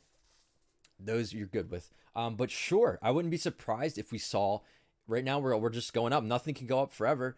But I wouldn't say like, oh, everything's just going to crash down to just, to the bottom. I highly would never likely see that happening. But for instance, we might have where it drops off 10%, 15%, 20%. I don't think we're ever going to get back prices pre-crisis mode, just because there are people that are definitely going to be sticking around. There's definitely going to be people sticking around. So, but we might see maybe, I don't know, 10% drop, 20% drop. But that's constantly happening already. The market's like this, right? We go up, we come down a little. As long as we're still overall moving up, right? We come down a little, we move up. Come down a little, we move up. We come down a little, we move up. But sure, what's happening now is really never been seen before. So nobody knows the answer. Nobody really knows the true answer to that. Burnmander, what's up? Hoodie Rev is in the house. Good to see you here. Thank you so much for the super chat. If you guys are just joining up, we are doing a live Q&A to answer your guys' questions about Pokemon cards, about the market, buying and selling, investing, and things like that, all related to Pokemon. But we all are passionate and we love. I started this series because I get questions daily, multiple times a day, where I don't have the time to answer them, and I feel terrible about that because I want to be here for you guys. And I also want to bring you guys value. Okay, so we're doing that. If you want to have your question answered, go to the form in the description down below. Submit your question in there, and I will try to get to as many as I can. We're going to move on to the next question here. Next question is from Cammy. The question is collecting related. And just so you guys know, I have different categories on the form. Collecting related, market related questions, buying and selling related questions, or just other. Okay? The question, or the goal is to become a collector. Would you advise booster boxes like Burning Shadows and things from Sun and Moon right now? Do you think they will go up in price in years to come? I love one day to get some vintage stuff. Base set was my childhood, even just the box. I think I'd cry if I had one in my possession once again. Love you, Rev. Well, thank you so much, Cammy. I appreciate you being here. And so let me kind of dive into this question a little bit. So you said, would you advise buying booster boxes like Burning Shadows and things from Sun and Moon right now? Or do you think they will go up in price in years to come? So overall, sealed product has always been on the rise ever since day one of Pokemon, right? Ever since we go back to 99 English release of base set, it's always been on the rise. So sure, when Pokemon dropped off, things dropped off. I'll give you that. But I'm saying overall, right? Overall, from then to now is a rise. In some cases, extreme rise in value. Because it goes back to that thing, right? There's only a limited supply of sealed product out there. Whether it's Burning Shadows, whether it's base set unlimited, whether it's whatever the case may be, there's a limited supply. And Pokemon, sure, they did a couple reprints before on a couple sets that dropped the price down, but I don't see them doing that ever again. I think on their end that was a huge mistake, and they haven't been doing that since. Sure, they did redo Hidden Fates, but that was a little bit different because the demand was so extreme that was a good thing. That was a good thing for them to do, and it's still nowhere near enough supply, in my opinion. So when you have a limited supply, as long as the demand is there, as long as there's people continuously coming into Pokemon, people that are truly passionate about it, I believe so. At least, I'm going to say at least in our lifetime. That's where I'll stop it at. I don't know what Pokemon's going to be, if, whatever X amount of years from now, 50, 100 years from now, but in our lifetime, I would say so. So, let's move on to the next question. We have Dreamin'. Buying and selling is the category. The goal is to get my old collection back that was stolen. Oh, I hate to hear that. I hate to hear that. As a kid, I had some of my collection stolen as well, so I know the feeling. What is the question is, starting off from scratch, is it worth buying singles and selling them? I can buy singles locally. So, starting off from scratch, so it can be worth buying singles, especially locally. A lot of card stores will price lower than eBay prices, so you can get good deals that way. A lot of them probably don't even grade cards, or not interested in PSA cards and Beckett, so of course you can grade the cards out and get more value back that way. And if your goal is, I'm assuming, to fund a collection, so if you're using that way to fund getting your collection, it makes sense. And I know there's some people do have a stigma against selling cards and things of that nature, but you have to think of it this way. If you want to collect, you have to financially be able to afford the cards that you want to collect. So people will fund that by selling cards that they don't necessarily want to add to their collection. So I think that's a great way to go about it. That's the way that I go about it as well. So if you can get cards and buy singles, and you can get more value off of them from eBay, whether that's selling them raw, grading them, things like that, definitely go for it. It's a little bit difficult to see the condition in the stores. Sometimes I find that the lighting is really bad. So maybe if you have a way to, even like a bright light that you can bring with you, like a flashlight or even just your phone light, would definitely help out in assessing the value and things like that and the conditions. So let's move on to the next question here. And again, guys, thank you so much for being here. Let's move into, we got Lamar in the house with the super chat. Thank you so much. What is a good way to store and display blister packs? So, what is a good way to store and display blister packs? So actually, you know what? I forget the name of them. What are they called? There's a website. If you guys know, let me know in the chat. I forget the guy's name now. He does. Why can't I think of him? But he has custom acrylic cases, and I believe they fit blister packs, and they also have, I believe they're for booster packs as well.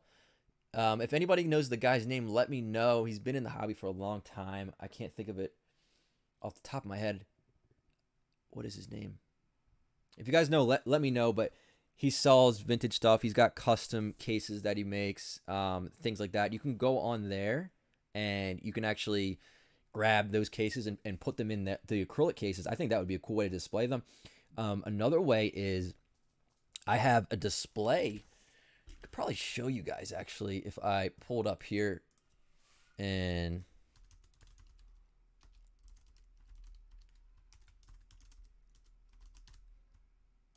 you guys may like this. I think you probably will like it actually. If I can get into my account and see without logging in, I'm not sure if it's gonna let me, but okay, let me switch over here real quick. I really like displaying my blisters like this. Now, granted, you're gonna have to find the actual thing. And real quick, guys, if you don't follow me on Instagram, link is down below. Of course, it wants me to log in. I can't show you. I'll have to show you guys that another time. I'm not gonna log in right now.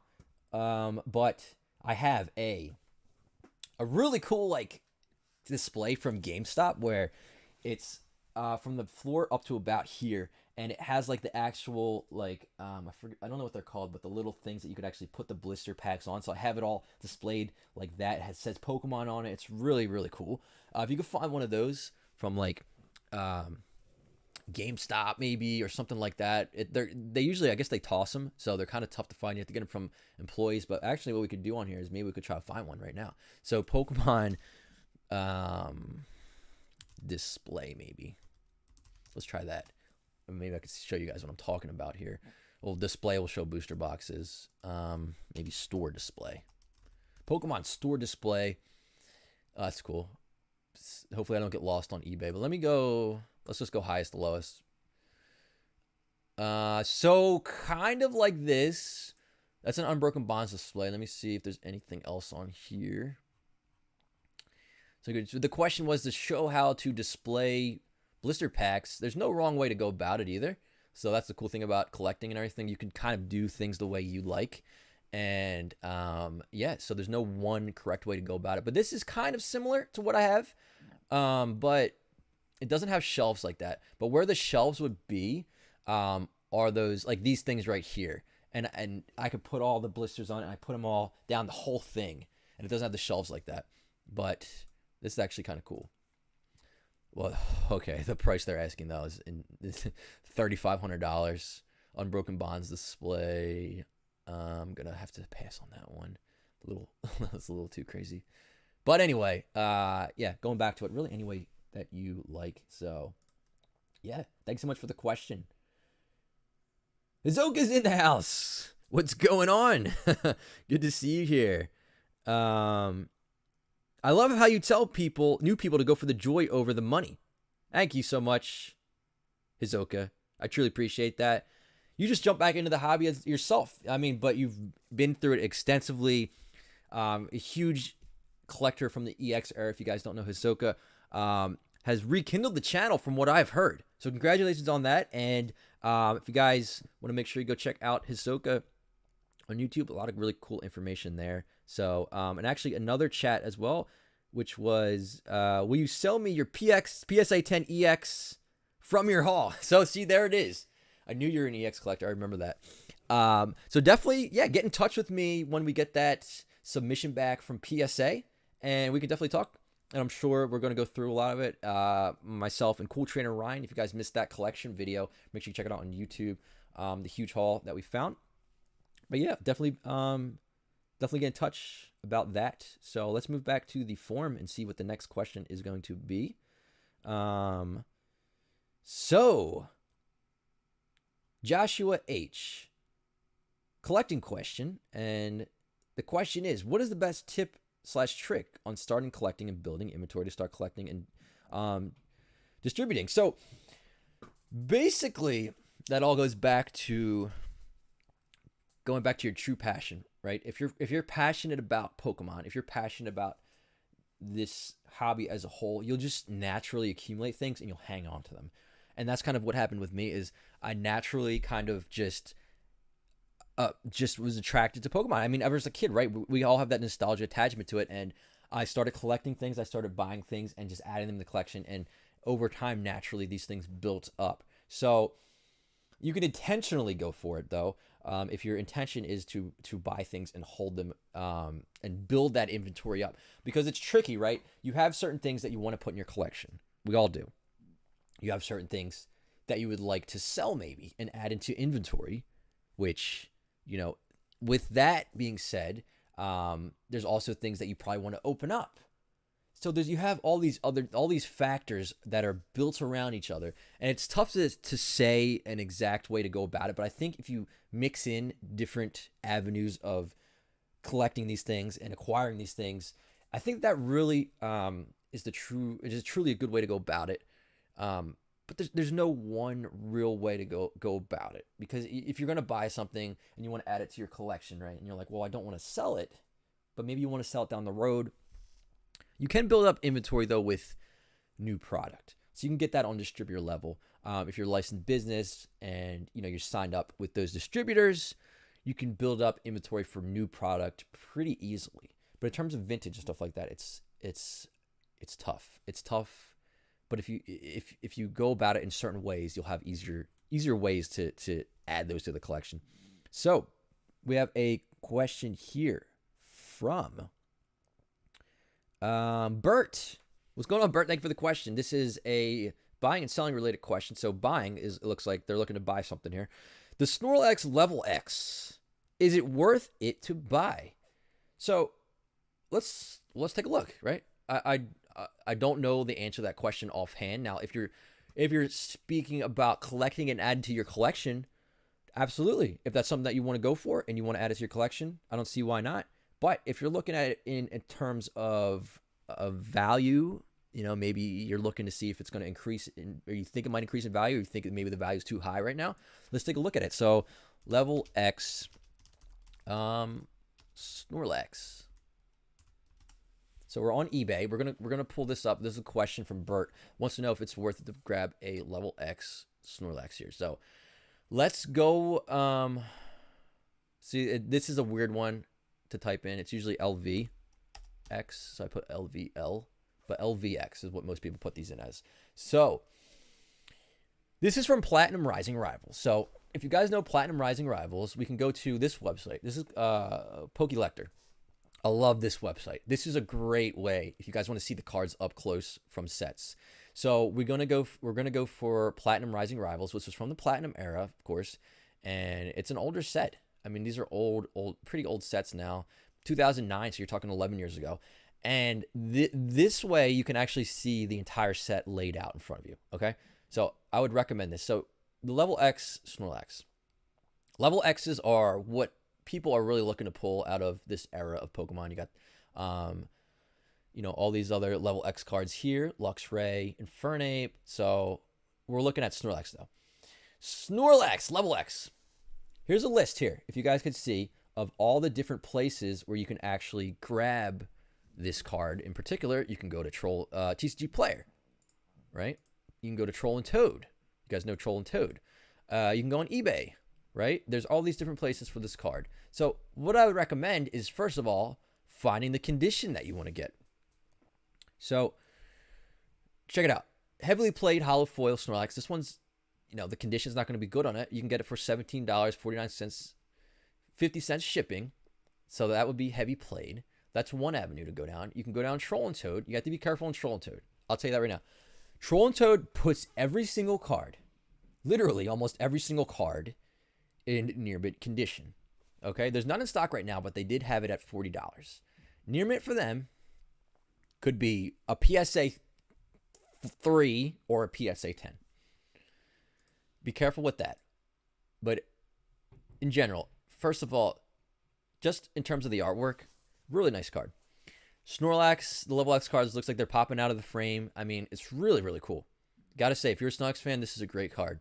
So if we move over to eBay now, and we use that information with us, we can kind of get a better idea. So we can go from lowest to highest. Okay? So I'm seeing $20 range, $30 range, $50. Well, here you go. PWCC has an auction for one, ending in 1 day, 10 hours. It's at $91. It's a PSA 9. So this is a mint card. All right? Basically, with the mint card, you just have a couple of small flaws on it. So you could probably see, if I zoom in on this, you got a little bit right there, a little bit right there. And I like PWCC uses the black background, so you could really see everything. There's some down at the bottom here. I probably can't show you because this thing keeps popping up. Okay, so that's the Snorlax from PWCC. If you're looking for a mint card in a 9, maybe bid on this one. So I'll throw it on my watch list. Always throw things on your watch list so you don't forget. There's 34 watchers on this one. Then if you move into, okay, wow, this is really cool. Check this out. They have a 10 as well. Let me X off some of these tabs here so I don't start slowing my computer down. They have a 10, guys. This one's at $305. Ends at the same time from PWCC. So if you're looking for a 10, maybe bid on this one because it's going to go lower than the next price up at a buy it now, which is $800 your best offer. So I'm just curious on this one. I'll throw this one on the watch list. There's 52, now 53 watchers for this Snorlax. PWCC must have a lot of Pokemon auctions ending soon, so I'll jump into this too while we're at it. This is a good place to get cards on auction. So PWCC, pretty much the leading auction house if you want to grade it. Pokemon cards, collectibles on eBay. They do it through eBay. So they have the biggest market here because most people are on eBay. I mean, there's Heritage and places like that where, you know, you're not going to get that eBay foot traffic. So we'll go on here, and they usually have it all laid out on their website, but I'll just type in Pokemon. So wow. Okay. They have 893 auctions ending. Probably all within the next day, right? So highest first is this Green Wing One Country box, which I think I read somewhere that somebody asked them, I think it was Z&G Emporium, asked if it was shadowless. They said they don't know. They said maybe not. I forget what they said, but I saw that in his video. Be careful with that one if you're looking for shadowless cards. I'm not totally sure on that. But we can do ending soonest, which we know is probably the 1 day and 8 hours, and then ending. Can I do ending latest? No, I can't. Okay. But what I'll do is I won't do anything. Never mind. All right. So basically, look, this is PWCC auctions. We're really getting true market value on a lot of these, honestly, on auctions. You have so many cards on here. Oh, almost 900 cards for Pokemon. So if you guys are looking for stuff, I would check out PWCC auctions and see kind of what they might have that you're interested in. There's a lot of cool stuff on here. War Turtle, PSA 9 first edition. I mean, there's a lot of stuff. There's a lot of War Turtles. This is what PWCC does, actually, that I find kind of frustrating for people if you are trying to get the highest value out of your cards on auction block. They'll literally, it doesn't matter how many people have this card, they'll put them all in the same auction. And if you guys know, I mean, supply and demand, right? If you have 5 of these ending at the same time, they're not going to achieve the highest price that they would have got since there's so many options out there. But it's great for buyers, though. So I'll give it that. If you're a buyer, this is prime opportunity. Make sure you guys check out PWCC auctions for this. And I'll say it one more time. I'm not affiliated with anybody. I'm not affiliated with PWCC auctions. I'm not affiliated with any of these other websites that I've been showing you guys or companies at all. It's just things that I genuinely use. All right. So let's move on to the next question. I'm going to make sure I don't have any super chats. If you guys do throw a super chat in, I'll make sure to answer that. So that was to answer the level X Charizard question from Bert. Now let's move into another question that we have here. This one is from Jack Karam. So Jack Karam is a buying and selling question. The question is, what is a good way to figure out if you should buy or sell a Pokemon card? So really, that's kind of that's more of going into more of like the personally what you would do, Jack, right? So if you have a card, like I mentioned earlier, that you're super attached to, you know, like if you have a card that like this is a card that I'm very attached to. I don't want to sell it. So I have it and I keep it in my collection. And it's a card that maybe I'll never sell because I just enjoy the card. I love it. I love having it in my collection and I won't sell it, whether it's worth X amount or it's not worth, you know, high, low, whatever the case may be on it. So in that sense, don't sell stuff if you don't want to sell it. Unless it's like life, it's going to change your life a little bit. The money will help you out in a certain way, or you're just in it to buy and sell. There's no right time to sell. No wrong time to sell. I mean, I'm sure you probably would want to sell it at the highest price possible during when it's valued the most, but we can't say for sure, you know, if that's today, if that's tomorrow, if that was last year or if that's 10 years from now. So a great question, though. That was a really good question. So, Uncle Bobby, what's going on? Thank you for the question. It's a buying and selling question. The question is, what Pokemon products do you recommend buying as an investment? Well, right now, everything is on an upward trend. New products, old products. I tend to stick with booster boxes, sealed products, some PSA cards that I genuinely am interested in that I will hold on to. There's no really right answer to that. It really is going to depend on a multitude of factors. Your financial situation, what you enjoy, what you want to kind of get out of it, things like that. That would be more like a one-on-one type of question to answer. I am thinking of a way to kind of go about certain questions like that, which I'm developing at the moment that I haven't fully gotten to yet. So there may be a way where we can do more one-on-one questions like that, but can't really get into it without enough information, if that makes sense. But thank you for the question. So next question we have is Sean. This is a collecting question. And again, guys, we're covering collecting. If you're strictly collector, or we're answering questions about the market. If you're interested in the market in general, if you're interested in buying something, we can help you out with that. If there's something that you want to buy and you're not sure about it, if there's something that you want to sell and you're not sure about it, these are all the different types of questions that we are answering here today. I'm hoping that you guys get value out of this.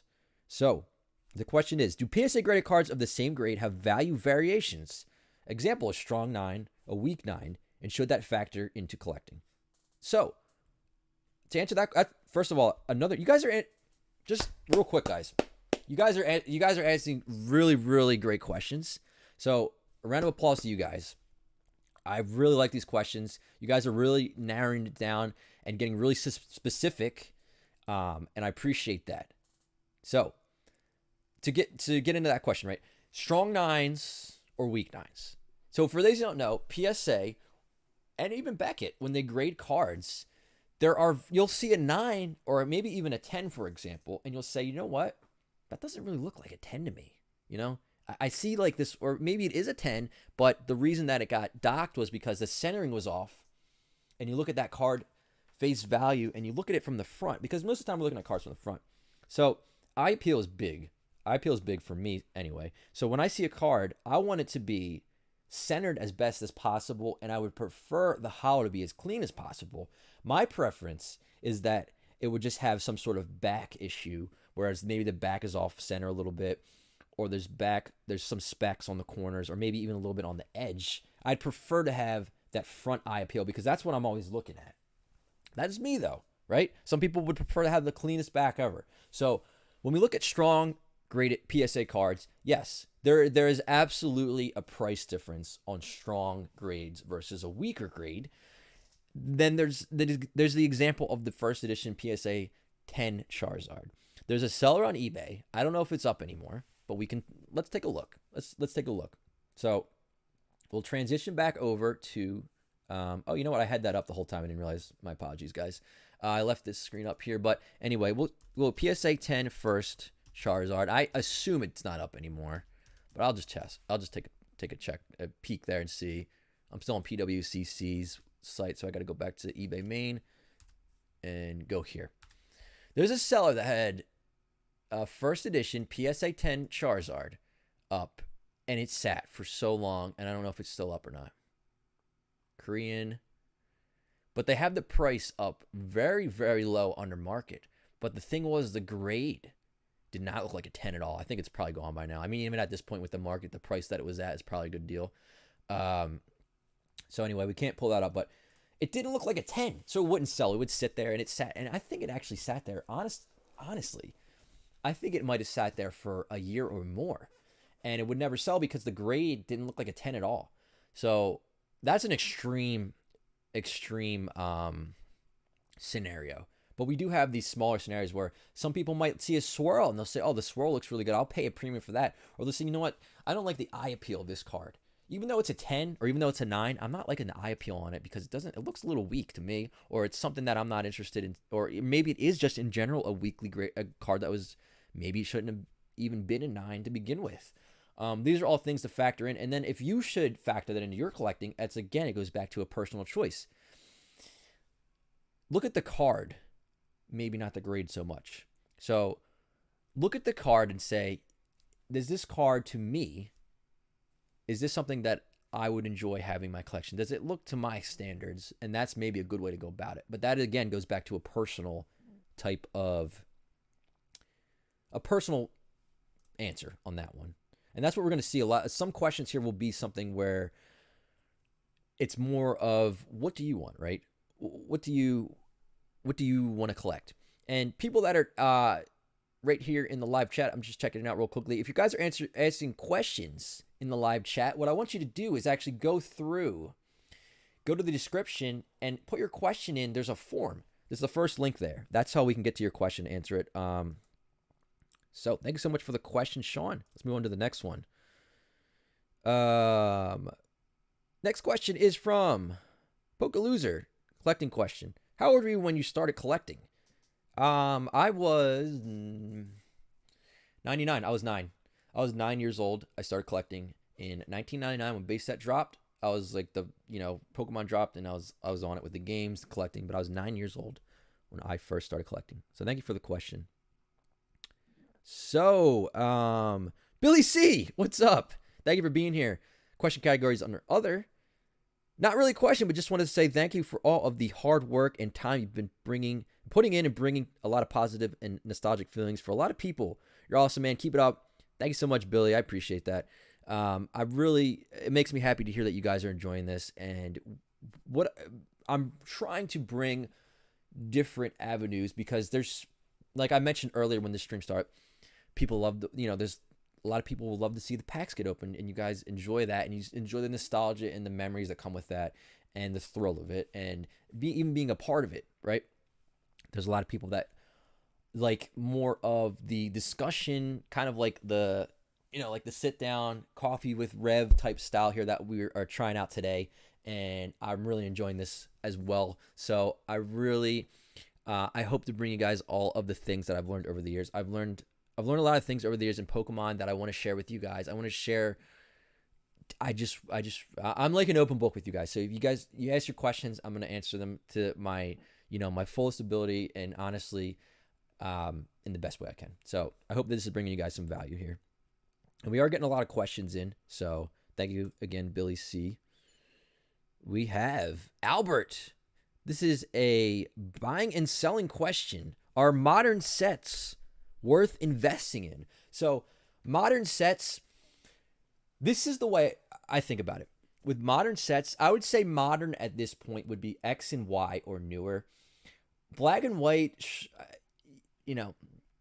really when we talk about modern, people have different definitions for modern products. Some people, strictly it's Wizards of the Coast era. Some people, it's Wizards of the Coast and EX era. Some people, branch out a little further to Diamond and Pearl. But, personally, this is just what my personal take on it is that I consider modern stuff really at this point in time, X and Y probably or newer. Black and white was before. Sure, there were people buying black and white and holding on to things, but it's nowhere near. It is nowhere near what it is today.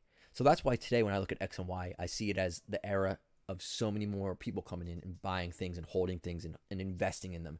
So I see that as more of the kind of, it's a cheaper alternative to jump in most instances. Of course, you have Flash Fire and stuff like that, where it's still, it's a big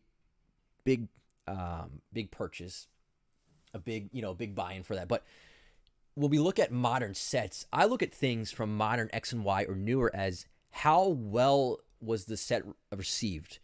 How much are people into it? What is in the set, right? So we go back to Hidden Fates. Hidden Fates is a great set.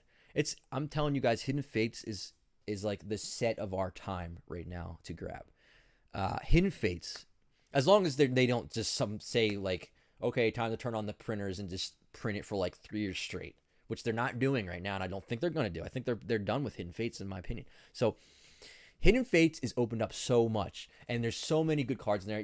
I could sit down and I could open Hidden Fates up probably for like a month straight and not get bored, honestly. It's a great set. I think Hidden Fates is up there right now for us. And then we have, of course, other really popular sets like Unbroken Bonds. We have Burning Shadows. We have Evolutions. We have all these sets, even Flashfire, Phantom Forces, sets that have really just cards in it that people want. Phantom Forces has a silver card in it. This is the only silver card that Pokemon has ever made. So that's a great set. Flashfire has so many Charizards, a secret rare Charizard. These are sets that people are truly interested in, and I think those are probably, with Modern, what you want to stick with are maybe the super popular sets. When you start getting into sets where there isn't really huge cards that people are after, then it kind of gets iffy. It's more of a thing of supply and demand on the actual sealed product. So is that sealed product something that you want to add to your collection? And can you get it? How is the supply on the market right now? What is the supply looking like? And what is it going to look like in the future? So I see it that way, for that kind of stuff. So, Edwin, thank you so much. We got Jackson in the house. PokeRev. Jeff the Ref, you're still here. James is in the house. Thank you so much, James, for being here. We have a lot of people here, so it's really awesome. I'm seeing a lot of you guys. Yeah, Hidden Fates was reprinted. So, but that's the thing, right? With Hidden Fates, the reprint was not even enough. The reprint, the prices are still up because Hidden Fates is such a high demand item. And I like seeing that you guys are giving your voice in the chat. I like seeing that. So as long as you guys are having a fun time and it's not getting too out of hand in there, because like I said, a lot of this is opinion based. Pretty much most of this is opinion based. And I'm giving you guys my opinion from what I've learned over the years on a lot of it. So I would really say always feel free to have your voice heard in the chat and to give your opinion. And even if you're helping out people, that's always great to see. We're here to help each other out. So let's see what the next question is going to be. Aces, thank you so much for the question. This is a collecting question. With all the hype, super limited supply, and short time period release, do you feel Pokemon print another run of Hidden Fates? So that's cool. We were actually just talking about that. Hidden Fates, I think if they do another print run, maybe it would be one more. But I honestly think that would be a good thing because there's still not enough for people to even grab at this point. So Hidden Fates, if they did another print run, I think it'd be cool. And I don't think it would be a big of a deal if you already purchased Hidden Fates. I purchased Hidden Fates from the first print run. I purchased Hidden Fates from the second print run as another opportunity. So you can look at it as another opportunity to grab Hidden Fates, and that's great because you're looking at the collecting side of things, and you're probably you don't really care about prices going up over value and holding things like that. You just want to get the cards you want to collect, which that is, and nobody ever feel bad if you're only looking at collecting or you're only interested in market and things like that. We're here for each other and we're supporting each other and we're helping each other out here with that. So it's hard to say. I don't know if they'll do another print run, a third print run, but if they do, I think it'd be cool either way. I would actually be happy if they did another print run of Hidden Fates. So we're going to move on to another question. And again, this is on the forum. If you guys, I see a lot of people asking questions in the chat. Again, what you want to do is go to the description, go to the forum, and shoot your question on there. But Scott with the super chat. Hey Rev, I mailed a very, very clean Frostmoth secret rare from Rebel Clash. Ooh. If it came back a 10, will it be the fourth one? Wait, if it come back a 10, will it only be the fourth one, or should I hold on to it or sell it? Well, let's look into it. That's what we're here for, right? We're going to look into it together. So we got a Frostmoth secret rare from Rebel Clash. So first of all, let's check it out. Let's go to PSA 10. I'm going to throw this up for you guys to see in 1 second here. PSA 10 Frostmoth. I'm going to switch the screen over so you guys can check out what I see here. So this is Japanese. So I'm assuming you're talking English. So right now we don't have any. Another good tip for you guys. If you want to get rid of certain results, what you want to do is put a minus sign in front of the word. And I'm going to put Japanese. All right, so I don't want any Japanese results. So now we'd have no results here. And then we want to look at Rebel Clash, of course. So I'll throw in Rebel Clash. Rebel Clash. So we have one that just sold last week. So this is a great way to look at what this is going for here. So we're going to do the PSA 10 Frostmoth was sold for $229, $230 or best offer. And you're right. There's only 3 right now. So yours would be the 4th if it does come back at 10. So what we do is go back to our watch count, which I showed you guys earlier. If you don't know, watch count will show you what price is sold for on eBay if it was a best offer price.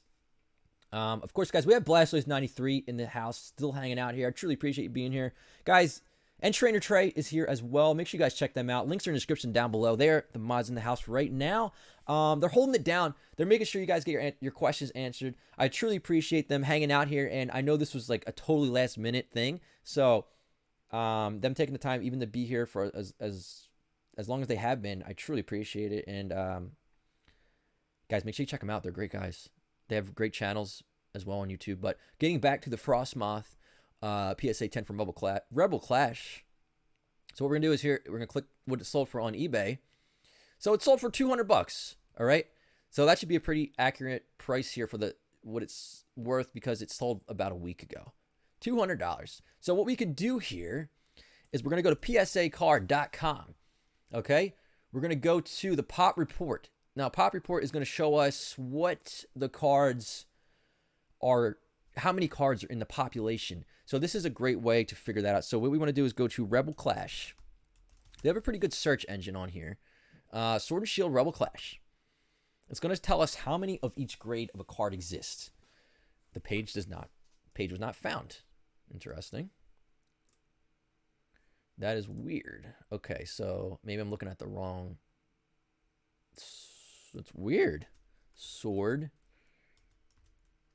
and Shield. Oops, can't spell.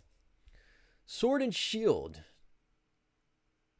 Pokemon, Sword and Shield, Japanese. We got Japanese Sword and Shield. That's weird. So I see TCG cards next to it. Maybe the page is broken. Let me go to Rebel Clash. Wow, not found. Must be a weird page problem on that one. So we'll just go and we'll just look at Sword and Shield as an example here. Okay, guys? Just so I could show you what I'm talking about when I say population and things like that. When me and TCG Revival specifically, we'll go down to the secret rares because these are the higher end cards that people are looking at. So let's look at something like secret rare air balloon. All right. There's only 5 that exist in a PSA 10. If you guys could see that, I know it's a little bit small on the screen there probably, but there's only 5 that exist in a PSA 10. So if you want one of these, that's pretty interesting. There's 0 9s and no other grade. That's the only that exist are PSA 10. So there's only 5 that exist. So going back to that question, Frostmoth, yes, you'll have the 4th one that exists in the population. So pretty cool to have cards that most people don't really have. That's the whole thing with collecting. You want to collect things and you like to kind of the thrill of the hunt of it, right? It's all about that. So this question is from GBS under other, and it says, when do you go live? Okay, so we do Tuesday, Thursday, and Sunday, 6 p.m. Eastern Standard Time, and I'm thinking of throwing this in as a series Sunday morning or Saturday mornings. I can't commit to that quite yet, but I'm going to see how it goes because we got the summertime, family, friends, and everything like that, and I have other obligations, but I want to bring this at least once a week, so I'm going to try to get it at least once a week. Maybe we'll do it Saturday mornings with you guys. Saturday mornings, coffee with Rev and Pokemon cards or whatever you want to call it. Just hang out and have fun and learn. All right, so question is from Easy. Collecting question. What is your Holy Grail card and or collection? Holy Grail card. PSA 10 first edition base set Charizard, but what I really do consider as my main passion is my booster box collection. So I'm going to be doing a video with you guys. I'm going to go through my booster box collection, and if you guys have seen it, right now have completed first edition base all the way through the EX era and working on that and beyond. So I want to have one of every single booster box that Pokemon has released in the English lineup TCG. So that's like my passion. I've been working on that project probably ever since I started collecting 5 years ago. I'm getting very close to completing that, and I want to go on that adventure or the rest of that adventure with you guys. So I'll be doing a video with that as well. So, Lee B, I sent the email. I hope you benefit from them. Thank you so much, Lee. I will definitely. You know what? I think I did talk to you already through email a little bit, but yeah. Let me get back to you on that. So I appreciate that. Thank you. We got a super chat from this pins. I think it's I say it. Yes. The question was, are Japanese cards a good investment, and what do you think about the next year when Pokemon is 25th year? Are there limited items coming out? Thanks. Japanese, for limited exclusivity, they're the best with that because they will drop the coolest stuff. I mean, the gold-plated Pikachu card. The you have the briefcase with the Team Rocket briefcase. All these things have gone up like exponentially in value because they're super limited, they're exclusive, and they're really, really cool. So I would say with Japanese, yes, like that kind of stuff is awesome. That metal Pikachu, I think it was for the 20-year anniversary. You know what? Let me throw it on eBay and see if we could pull that up if you guys want to take a look at something I'm talking about. So we have the gold Pikachu card. That was you could have purchased those. It was not even a limited run. Like you could have ordered as many as you wanted and got those when they released. And I remember I passed on it, but that was when I first started collecting. So okay, guys, they actually have one on PWCC, which I'm putting that on my watch list. There's already almost 100 watchers on that. So this is the 20th anniversary Pikachu. So let me go back and see. Yeah, so it's the gold Pikachu. There's another person that has one up for best offer.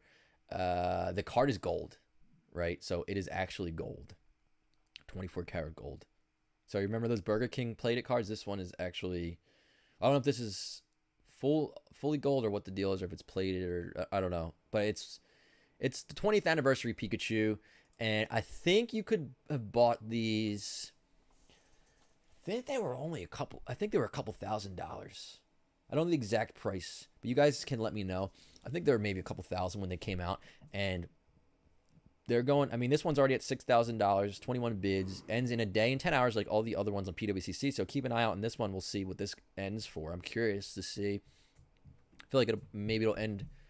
Maybe it'll get to 10,000 or more. I mean, it's tough to say, but PWCC will definitely be the way they go to see what this actually ends for. So keep an eye on that one. But that's an exclusive Japanese product there for the 20th. So right, if they had something coming for the 25th anniversary, probably going to be a good idea to pick it up. Whatever they release, I'm sure they're going to release stuff. Then you also have the Rocket. I forget what the exact name of them are, but the Team Rocket. What's like a briefcase? Maybe it's called. Yeah, 20th anniversary. So they had the Rocket briefcases. These are sick. I mean, I wish I got one of these, but it's got the Team Rocket logo. It's in a briefcase. You have these. I mean, that Giovanni card. Excuse me. That Giovanni card with the Persian. That might be the best Giovanni card I've ever seen. So, yeah, it's like this is all in a briefcase. You get a bunch of other stuff. They get like the deck, the coin. It's like a gold coin with the rocket symbol on it. I mean, this is cool. Like, this is really cool. So this person has it up for 5,000 for best offer. We can also go back and we can go to sold. You always want to check sold and see what. So you can't even. I mean, there's only one person with them unless there's a different way to type that in. I put briefcase, which I assume most people would put it under. So yeah, it's definitely goals to have that card as a gold pendant. This is Trainer Trey. Yeah, it's that's some exclusive Japanese stuff, just so you guys get an idea of that. And they do drop Japanese exclusive stuff a lot. So definitely keep an eye out for that kind of stuff.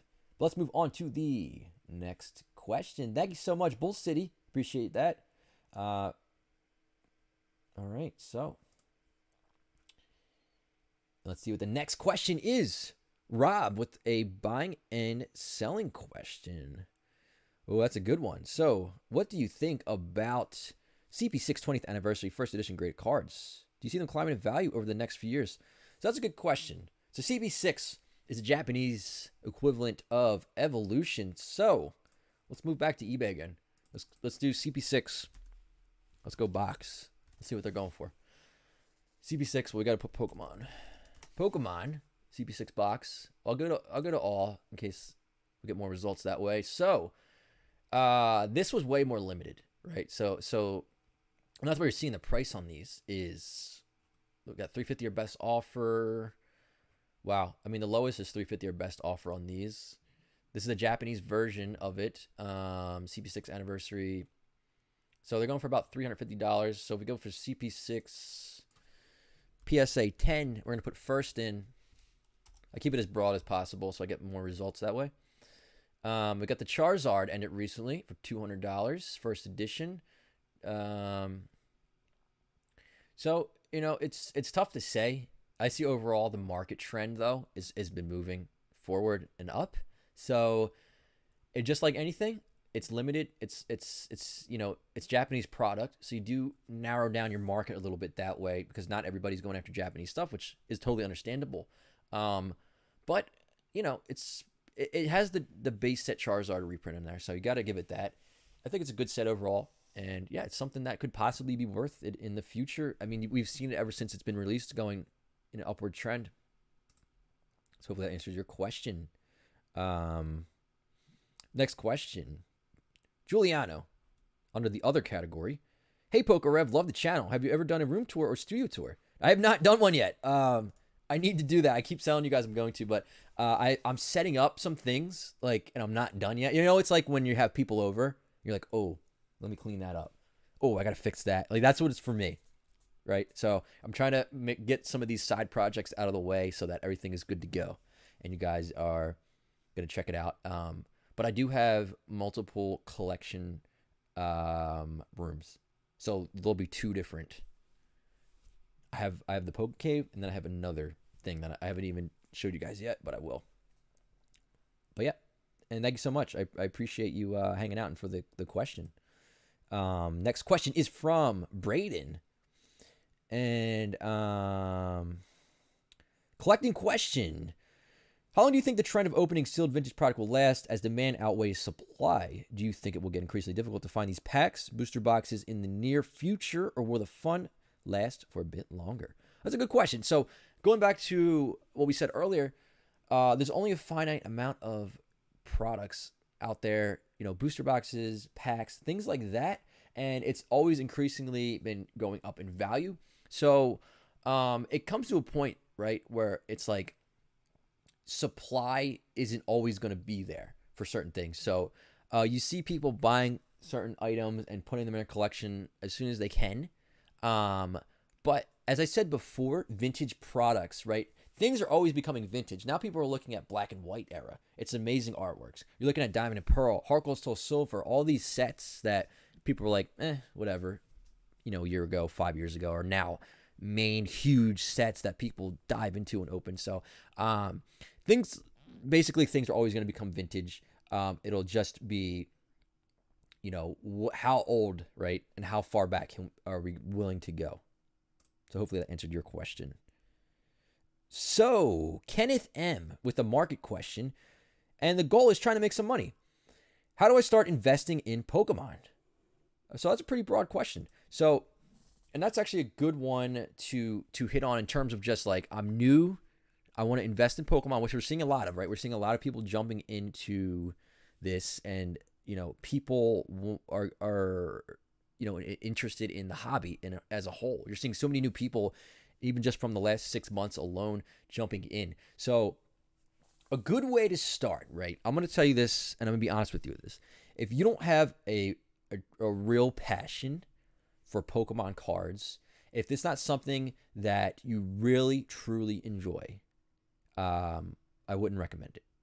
Because what's going to happen is you're going to get things in, you're not going to hold on to them, and you're just going to want to you're going to want to flip them, you're going to sell them right away. You're going to move cards in, and it's going to be tough. It's going to be tough that way. But if you do have a true passion, if you are really passionate about Pokemon cards, if you really do enjoy it, you like the artworks, it's something that you truly enjoy, you'll probably do well.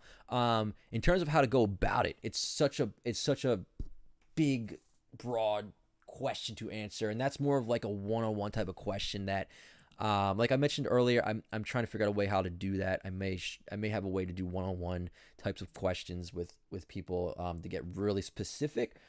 I mean, like I mentioned earlier, it depends on your finances. It depends on what your goals are. It depends on, it's just so many questions, right? There's so many questions on that one. But throughout this series, throughout this episode, you're gonna pick up on things. You're gonna learn things. All right. I would just recommend hanging out. The more you hang out, the more you're gonna learn here.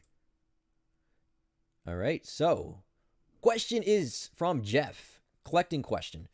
Do you think it's smart to keep high-end cards that you bought recently at high prices? Example, PSA 10 base set starters or PSA 10 high-end hollows. That's a good question.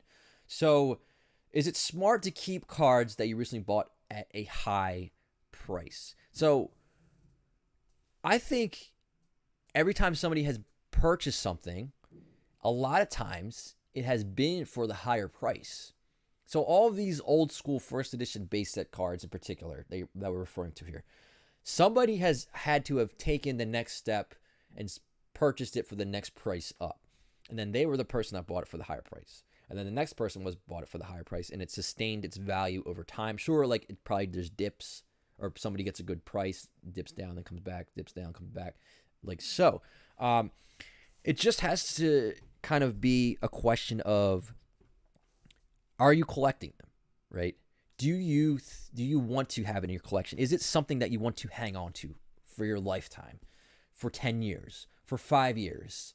Or is it something that you're in a rush to sell? You're not sure what the prices are going to do. First edition base set cards overall, I feel as though they were undervalued for a long, long time. Even the 9s. I mean, the 9s, we're seeing PSA 9 prices blowing through the roof because, as I always say, 9s are mint cards.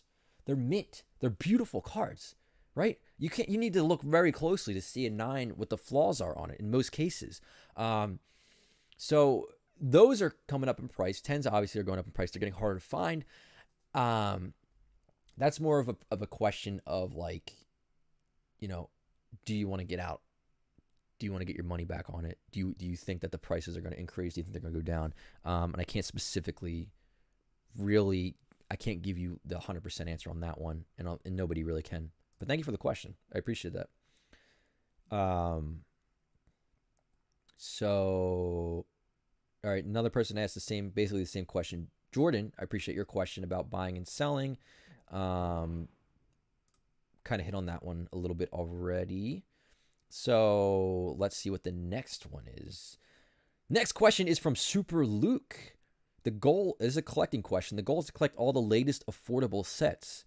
The question is, have you got a master set for all the Pokemon sets? I do not. I wish I did. That would be the dream goal, right? Is to have a master set of every single set of Pokemon cards released. So I don't, and it's tough. That's a tough one. But if you, that's why I say when you're collecting, you really want to narrow it down. You got to narrow down your budget, your goals, and what's most important to you. So if there's a set that you want a master set of, or you're just thinking in general, like, oh, I would love to have every single master set, and then you just start buying cards like left and right, like, oh, I'll buy this card from Fossil, I'll buy a card from Jungle, I'll buy a card from, Hidden Fates, this and that, and it gets really, really tough if you do it that way because realistically, that's very, very hard to achieve.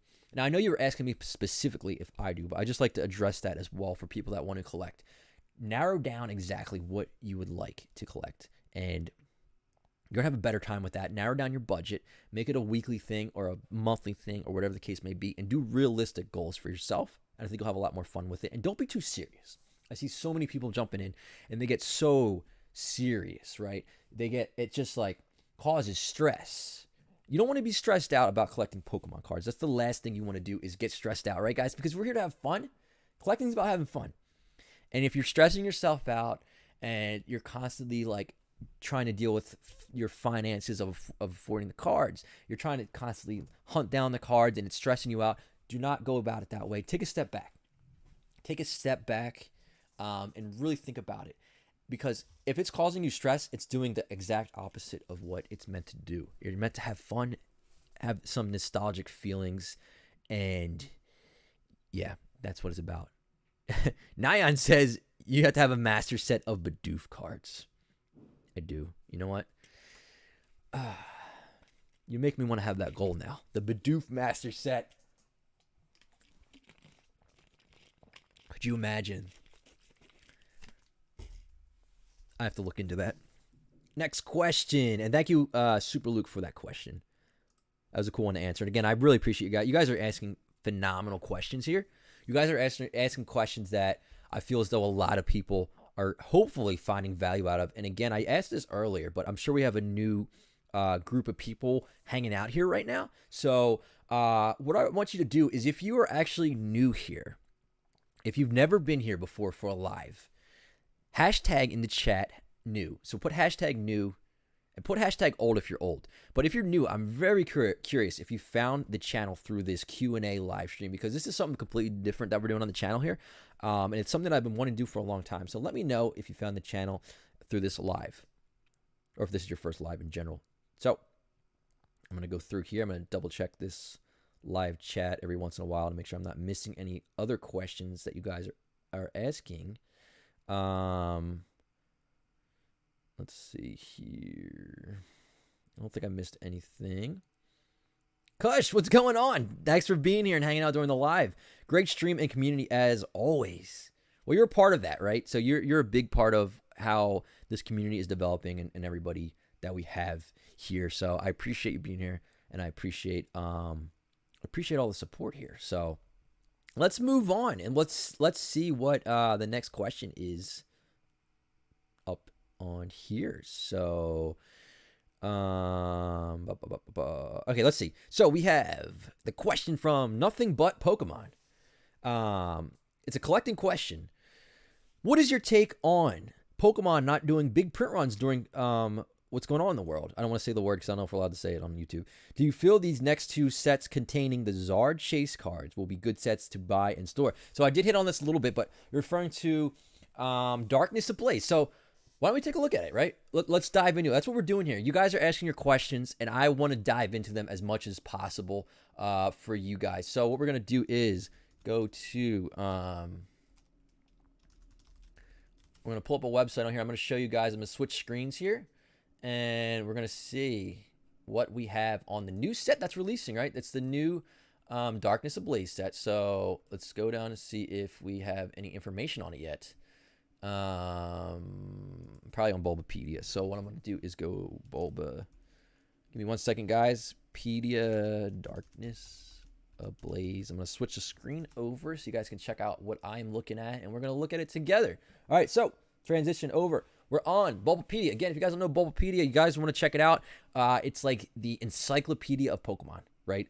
Not even just Pokemon cards, just Pokemon in general. Anything you want to learn, you can learn so much on Bulbapedia.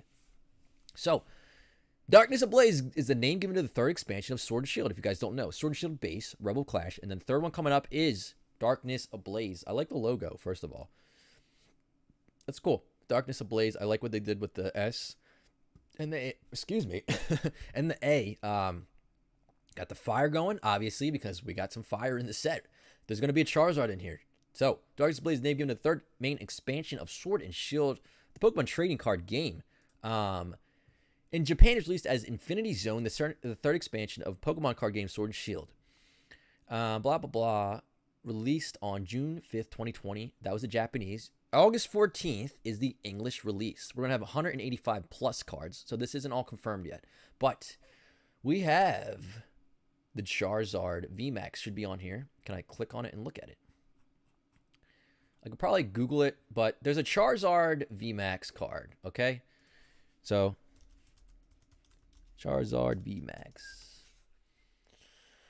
There we go. Let's pull up Anda. All right.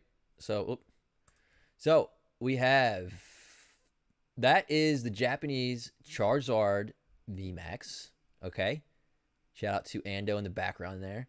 And Charizard V, Japanese cards. They're the Japanese version. So that's what we're looking for in this set is probably going to be the Charizard Chase. We're also going to have Salamence. I mean, we got a bunch of Pokemon on here. Butterfree VMAX, that's pretty cool. Mew will be in V. Like, again, this isn't confirmed or anything, so we're going to see what the set has in store for us. But in terms of buying it, I think it's going to be a success because, you know, people... the Charizard always brings the chase for a lot of people. There's a lot of Charizard fans out there. So Darkness Ablaze, I see the fire there. It's just... I think it's going to be a successful set. It's definitely, in my opinion, going to be more successful than what's happening with Sword and Shield Base and Sword and Shield Rebel Clash. Don't get me wrong, they're good sets, but looking at it with everything with Pokemon historically, it's not like they're one of their best selling sets. So, all right, let's move on to another question here. And again, it's on the form here, so if you guys go in the description, hit the link to the I think it's the first link. There's a form you guys can fill out if you want to get your questions answered live here during this Q&A. And like we go extensively into the questions. I'm trying to give you guys as much value as possible, and we can all learn together. So if you guys are enjoying this, if you wouldn't mind, hit that like button on the video. It definitely helps out. This is the first time we're ever doing this. This is going to be a new series here, and we want to get the videos out. We want to make sure people are able to see these, and we can continue doing this. So, next question is from Edwin. This is a market question. The goal is to become a high-end collector. And the question is, which top 5 modern sets do you think will skyrocket in the next 5 years? Well, you know, in terms of what's going to be going up in value, I think overall the entire market will continue what it's doing. What it's always been doing is sealed product. There's a finite amount of it, as we always say. There's a limited amount. And products are always getting opened up, and it becomes harder to find. So I think overall, most sealed products, as long as they have a good chase card in it, and they're for sure black and white or older, anything X and Y or newer, I would stick to sets that have really good chase cards. We could see black and white era. I mean, we're already seeing it growing tremendously every day. There's so many different sets. I would say anything from black and white or before, it's always going to be going up in value. And really everything has been going up at a pretty fast rate overall. So, you said modern in that question. Which top 5 modern sets? Okay. So let's narrow it down to 5. This is just 5 that I would think of. Hidden Fates. In terms of skyrocket, though, I would say appreciate. I don't know what, skyrocket, maybe Hidden Fates. Burning Shadows and Evolutions do have huge print runs, but I think that the chase is there. People are opening stuff, and when you open stuff, it becomes less available. So maybe something like Unbroken Bonds, things like that. We can definitely dive into more. I can even do a separate video on stuff like that. And actually, I know some people have done videos on that in the past as well. So,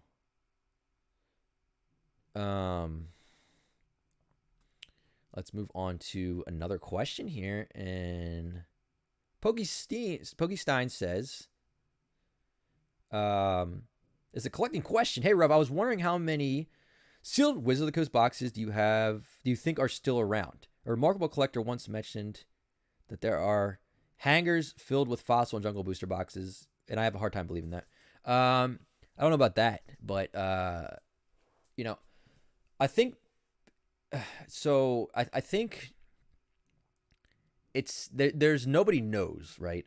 But I highly, highly doubt that there's insane amounts of product out there. I mean, we've seen over the past 20 years or so what really is out there, and I judge it by what's on the market. That's how I go about judging things and what supply is, because it doesn't really matter how much is, it does to an extent, how much is out there, but it really matters how much is available, right? So even though there's stuff out there, it doesn't mean it's available. So if there's X amount of these boxes in the world, which we can't say because Pokemon and Wizards of the Coast specifically never released print runs. We don't know print runs, right? We can't go back and say Fossil, they printed this many first edition, this many unlimited. We can't do first edition base and see how many was printed.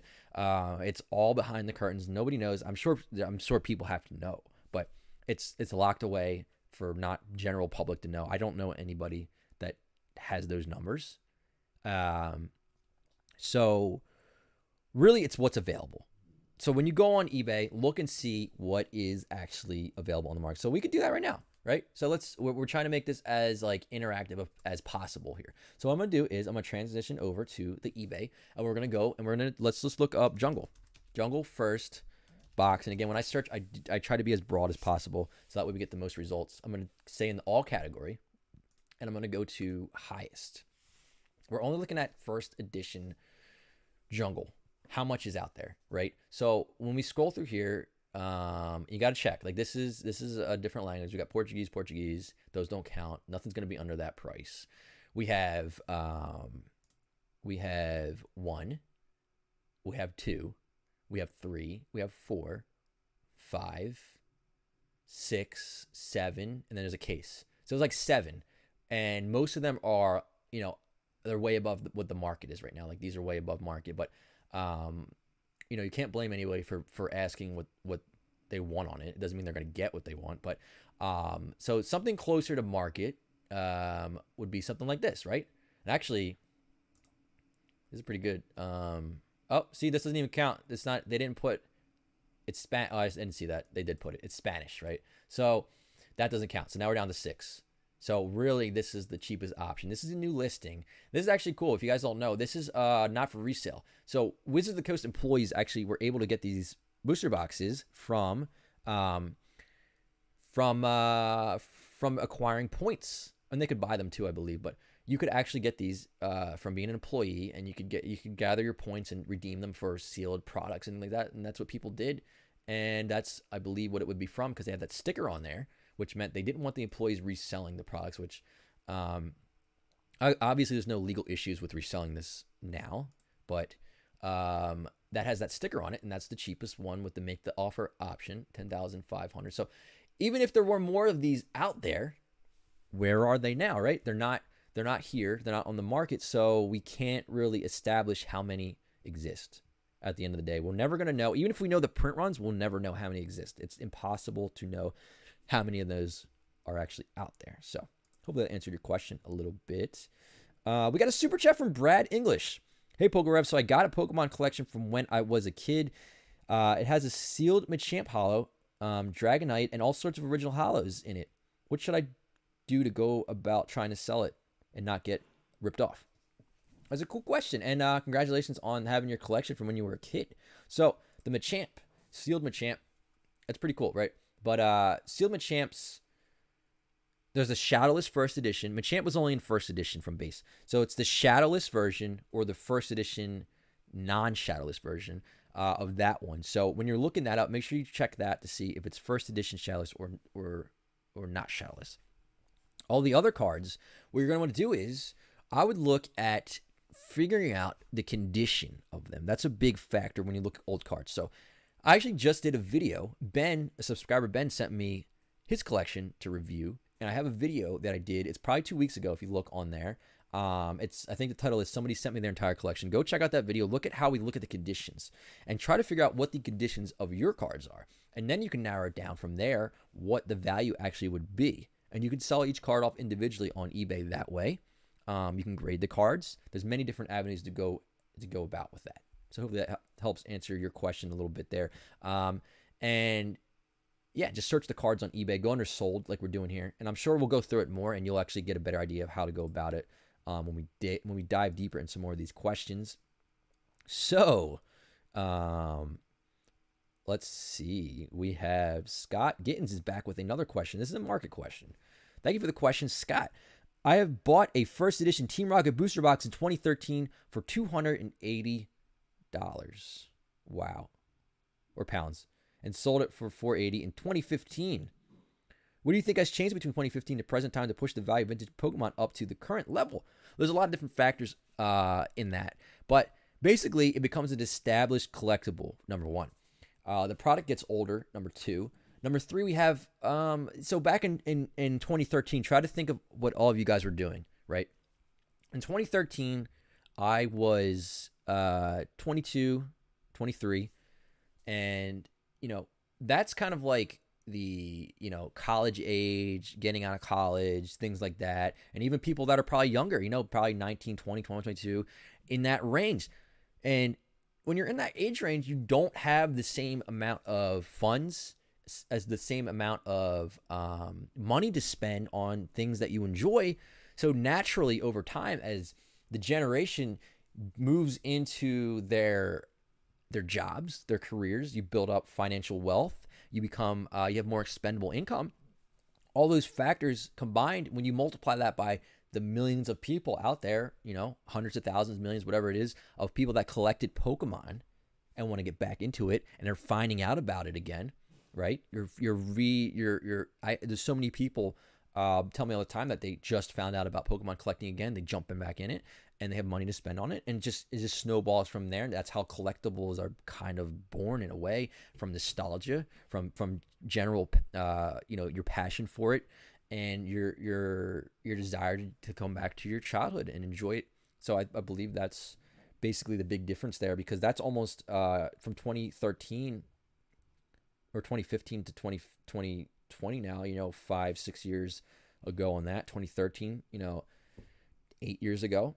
So that's a lot of time for people to go from early 20s, late teens, to early 30s, late 20s. And that's a big difference in everything as a whole.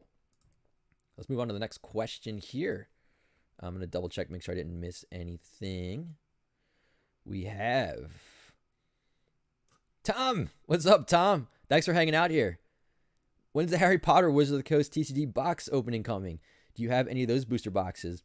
I actually only have a handful of Harry Potter boxes, but my good friend Cool Trainer Ryan has a bunch of those. So, you know what? We might be able to make that happen. We're definitely going to hit Yu-Gi-Oh! Eventually, if you're into the Yu-Gi-Oh! But it would be cool to do like the random TCGs as well, like Harry Potter and things like that. So, yeah, just really awesome. So, yeah. Oh, dude.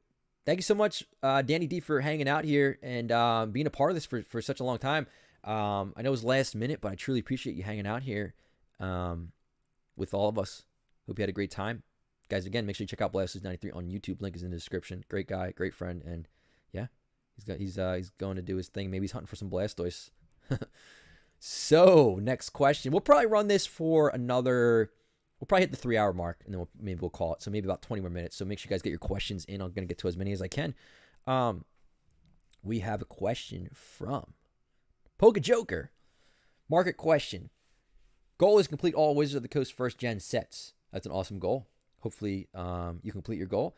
Question is, do you think there will be a market crash? So I did touch on this earlier. There's not going to be a crash, but in my opinion, there'll definitely be a somewhat of a drop, right? So things can't go up forever, and especially what's going on now. So there's going to be a correction, right? I don't think it's going to be a huge, massive correction, and I don't think that we're going to get back to prices pre,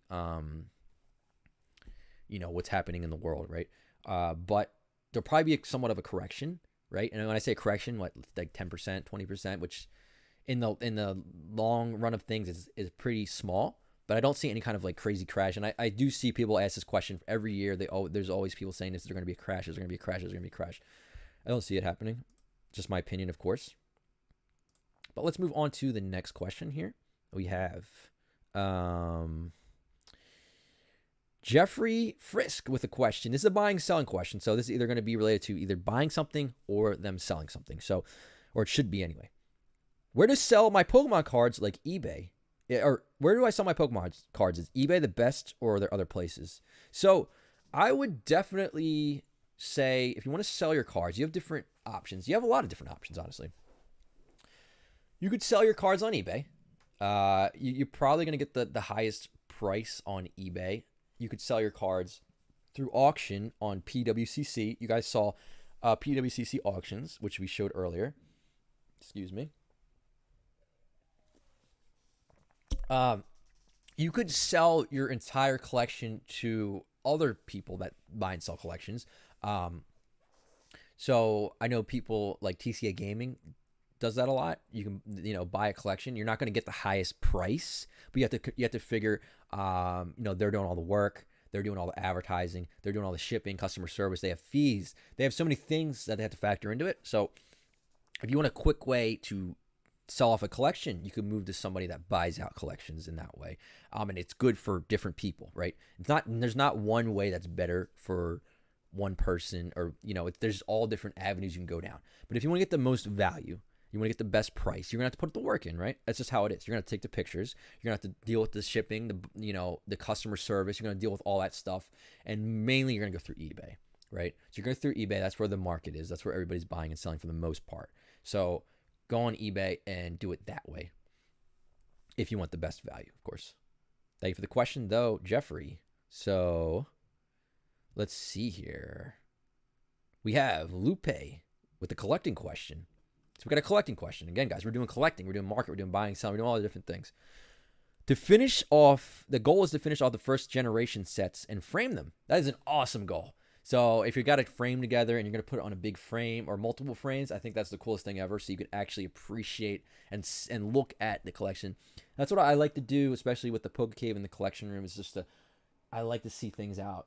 I do like to put things away, but I like to see things. So that's big for me. And I think the frame is a really cool way to go about it. So the question is, I'm new to collecting and I'm trying to finish my sets what I had as a kid, but I don't have hundreds of dollars to spend. Is there an affordable way to collect?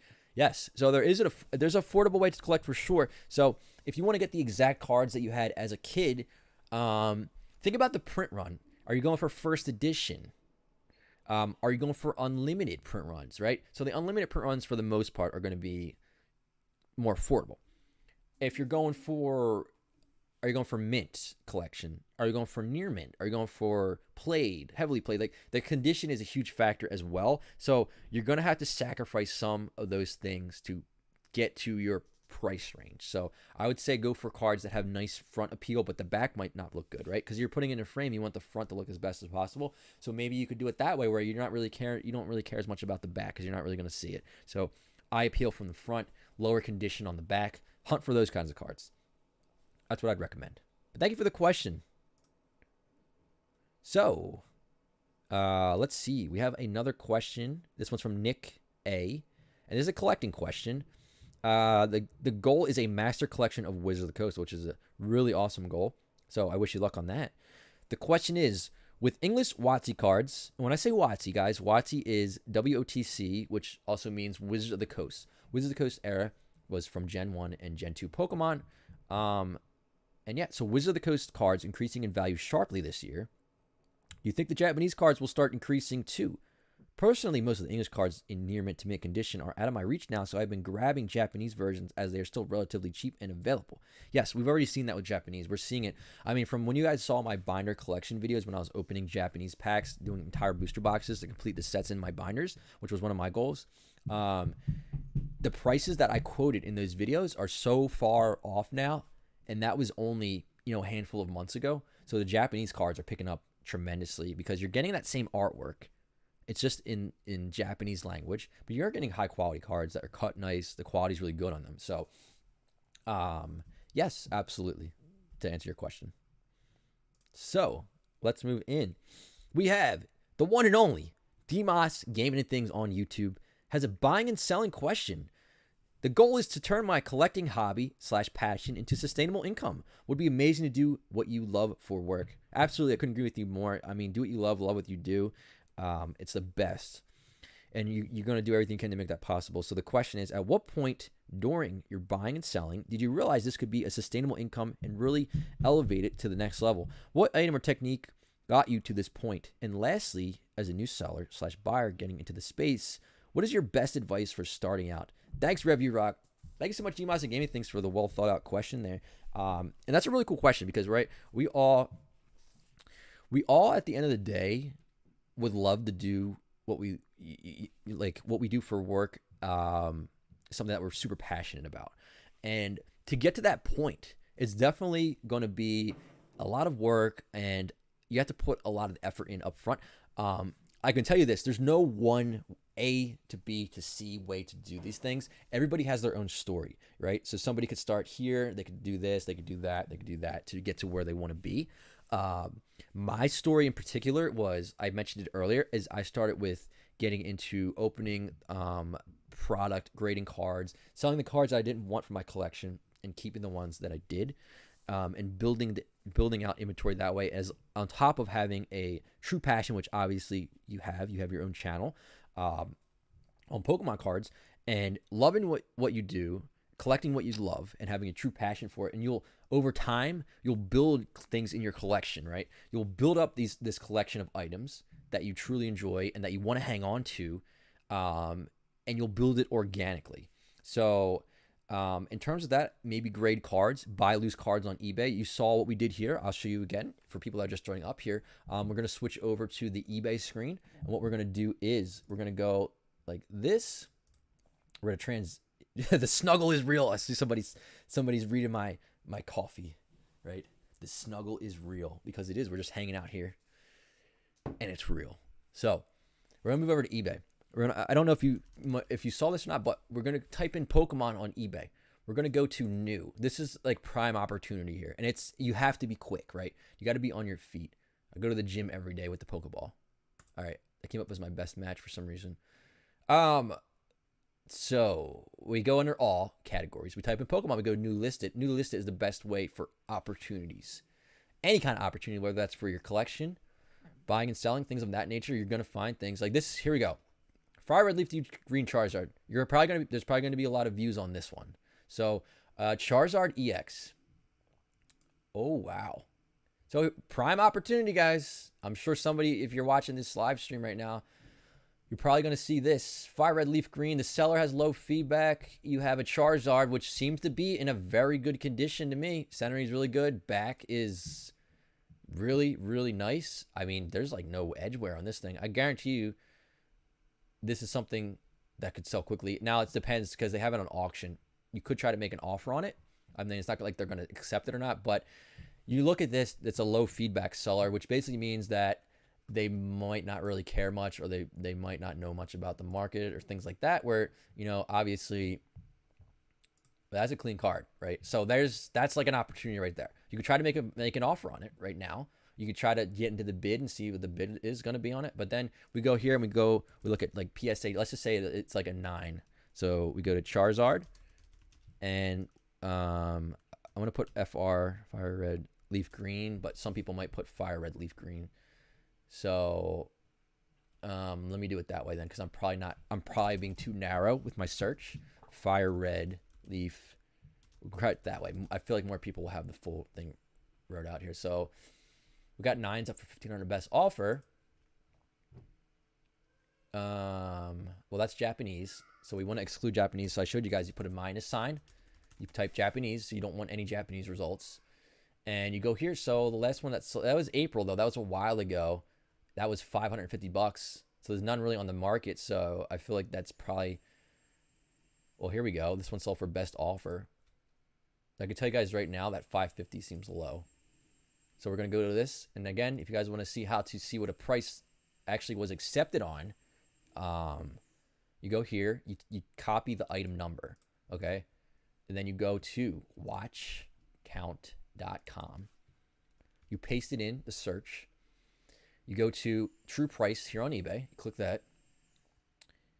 And it's sold for $1,000 US.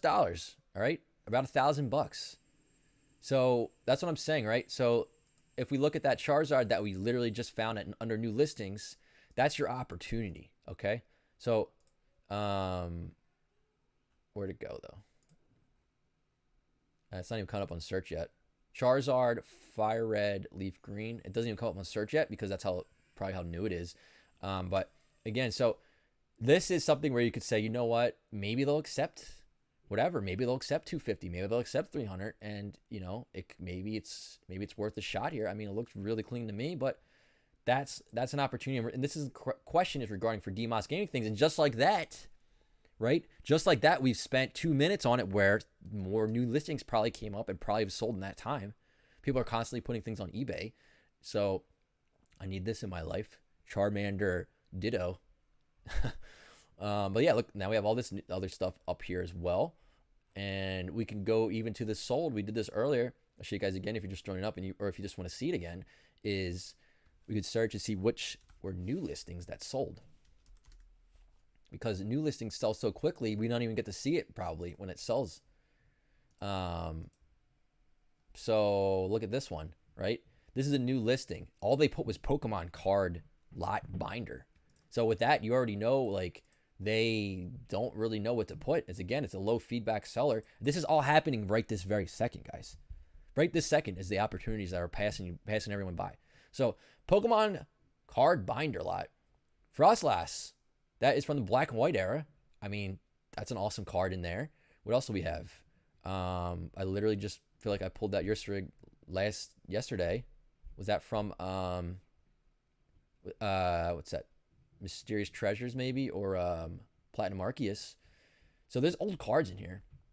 And maybe they saw something big, so let's scroll through the binder together. I mean, we're doing things together. We're hanging out here and seeing what we can find. Mamoswine, Hollows in there.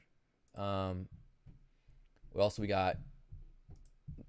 It's like a mixture of different cards. We got a cool little binder there.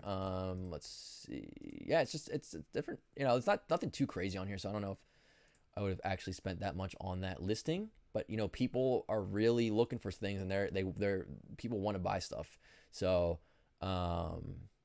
new listing on Full Art. That one sold for 13 or best offer. We got a Rebel or Sword Shield Zamazenta V Secret Rare. That was a new listing. It sold for a best offer. So these could have been things that were priced under. Pokemon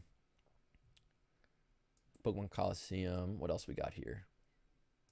We got Shadowless Charmander. That was a new listing, a 10. It sold for $100 or best offer. Yeah, so that's cool. A Wizard of the Coast Jungle Box just sold for $4,000. All these blisters ended on auction. We're looking for new listings that ended though, right? So yeah, but that's kind of just to get an idea there. There's opportunities everywhere to kind of go back to the question there. So we'll probably take a few more questions here, and then we'll probably end it. The thing is, guys, I have so many questions on here, and I'm really just happy to see all the questions that you guys are throwing in.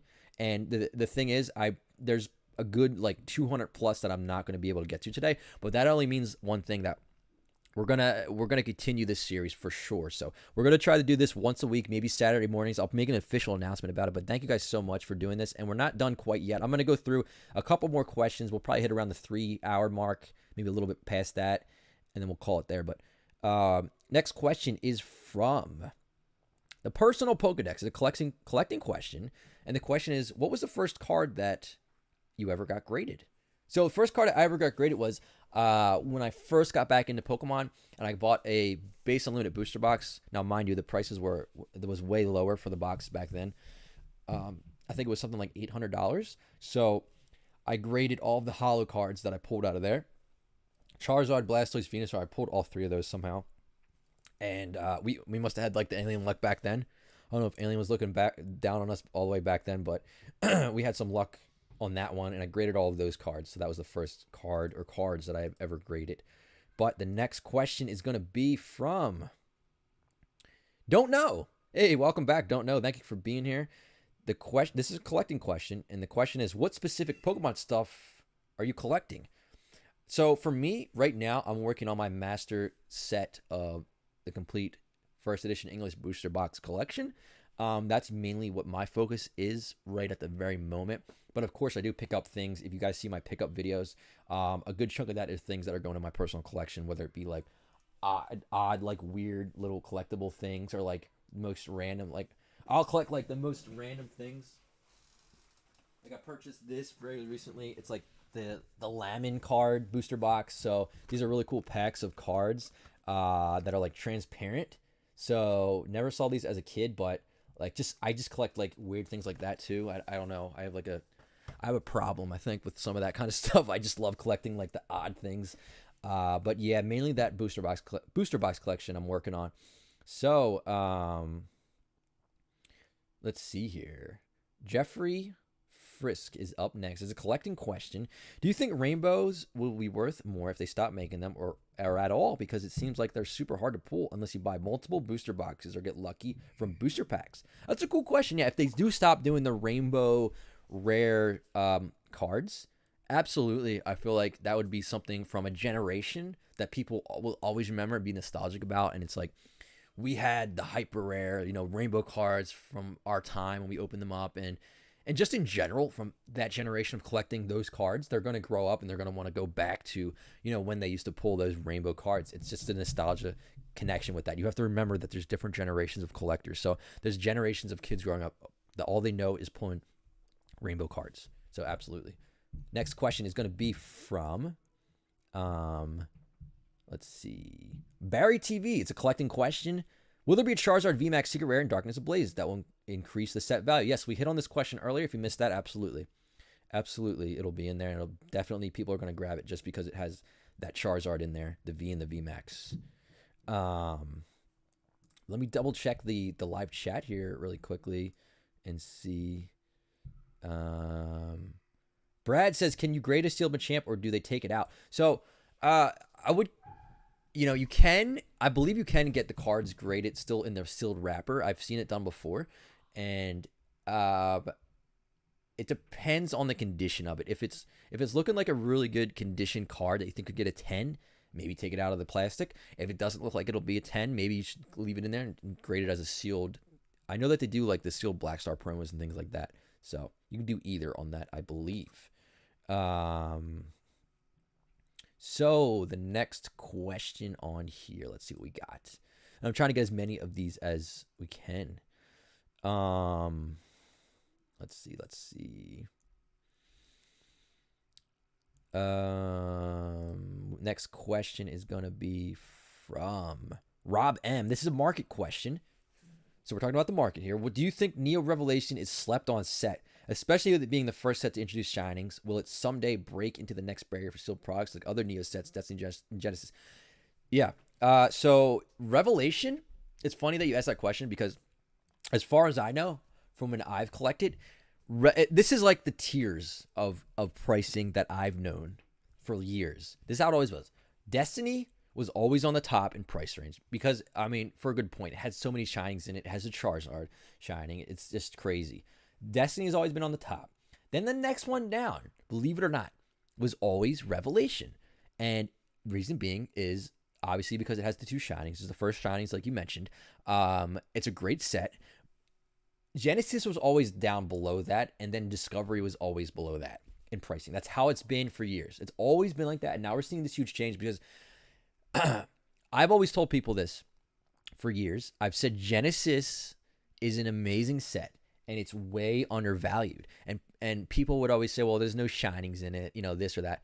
Number one, it's the first printing of Gen 2. So it's base set of Gen 2. You got to think of it that way. And you guys saw us open that on the channel. The cards that you could get out of Genesis are amazing. The artworks are beautiful. You have like just it's just really, really great set. So no, in a way, I don't think Neo Revelation has really been slept on because of the way that I see it. Now that the recent spike in Genesis and the recent people that want to get in with the Genesis, I think that it might have even surpassed Revelation possibly in price, but it's hard to say because we see the lack of stuff on the market. So what we could do is actually go over back to our eBay and we could take a look and see what's happening on the market with it. The thing is, for all we know, Revelation is already worth more than Genesis right now. And we just don't know it because there's none available on the market for us to even look at. So what I'm going to do is go to Neo Revelation. I'm just going to put box. I don't usually put booster box because some people don't put that word in there. So we have an unlimited for 12,500 best offer up. We do have a first edition. It's actually up for 19,000. It's from the UK. It's in the UK, but it's up for 19,000. So honestly, it's interesting because now I believe Genesis are going for at least 20,000 plus. We can do ended recently, and what we see is we have an unlimited. That was a while ago. We do have a first edition. That was also a while ago. It sold for 14,000 or best offer. But you got to think, guys, April, May, June, it's over 2 months ago. And for Pokemon now, that's like literally a lifetime away at what's happening right now. Like this is a lifetime away. So whatever this sold for is pretty much impossible to get at this point for this price. So we're going to go back to watch count. We're just going to see what it sold for because I'm just curious to see what this one for. So you go price here on eBay and it sold for about 12 grand, including shipping on top of that makes it 12. So you're not gonna find Revelation first edition booster box for 12,000. So I'm thinking this $19,000 booster box is probably on point with Genesis, a little bit under. So it's pretty interesting. You've seen Genesis kind of pulling out ahead a little bit. We'll see if this ends up selling or what happens with this. But Revelation, as you can see, there is a first edition stamp. It's really hard to see on these, but it's down there. Like it's all the way at the bottom in black. Same with Rocket. You can't see that first edition stamp. But that's a really cool question. And yeah, I think that'll probably be a good way to end it here on that Neo Revelation. That's my favorite set of all time. But yeah, guys, so thank you so much again for the support for this live Q&A style. This video is going to go up the recording of it's going to go up right after this ends, so you guys will be able to hop in the comment section. Guys, let me know what you thought of this live stream. If you would like this to be a series, if you want this to be a series, before you leave, hashtag yes in the chat right now. We got Pokemon Radar in the house. What's going on? Just ending the intel of this live stream. But right now, if you're still here in the chat, go on there and hashtag yes if you want this to be a series. If you'd like this to be a weekly series, let me know, because I'm not gonna lie to you guys, I was hesitant to start this up because I didn't know what this reception was gonna be from you guys. And like I mentioned, I always want to bring you guys the most value that you can get, whether it's entertainment, whether it's value, or whatever the case may be. Knowledge is really important with what we're doing here. So I absolutely would be happy to add this into a weekly series, possibly a Saturday morning style series where we do the same structure that we did here. You guys can answer your questions on the forum. And I apologize, guys, I did not get anywhere near the questions. I'm overwhelmed with the response. We have over 225 responses on the form there down below, and I think I only hit on about 67 questions or 65 questions. So what we're gonna do is we're gonna continue this series then. Probably Saturday. I'll make a big announcement about it. I'll make an announcement maybe on the community page or on Instagram. If you're not following me there, make sure you follow me there. Leave a comment as well when the video goes up to let me know that you guys enjoyed this. And thank you so much for all the awesome questions, for the awesome support that we have here, and the great community that we're building. And yeah, guys, that is going to be it. And a huge shout out to Trainer Trey, Blasters93, and TCG Revive for hanging out in here and helping out with this and just being a part of it. Make sure you check them out. Links in the description down below. Amazing guys in this community. And it's what it's all about, being real and helping one another out at the end of the day. So we're going to end it at that. Hope you guys have a great day, and I'll see you on the next one.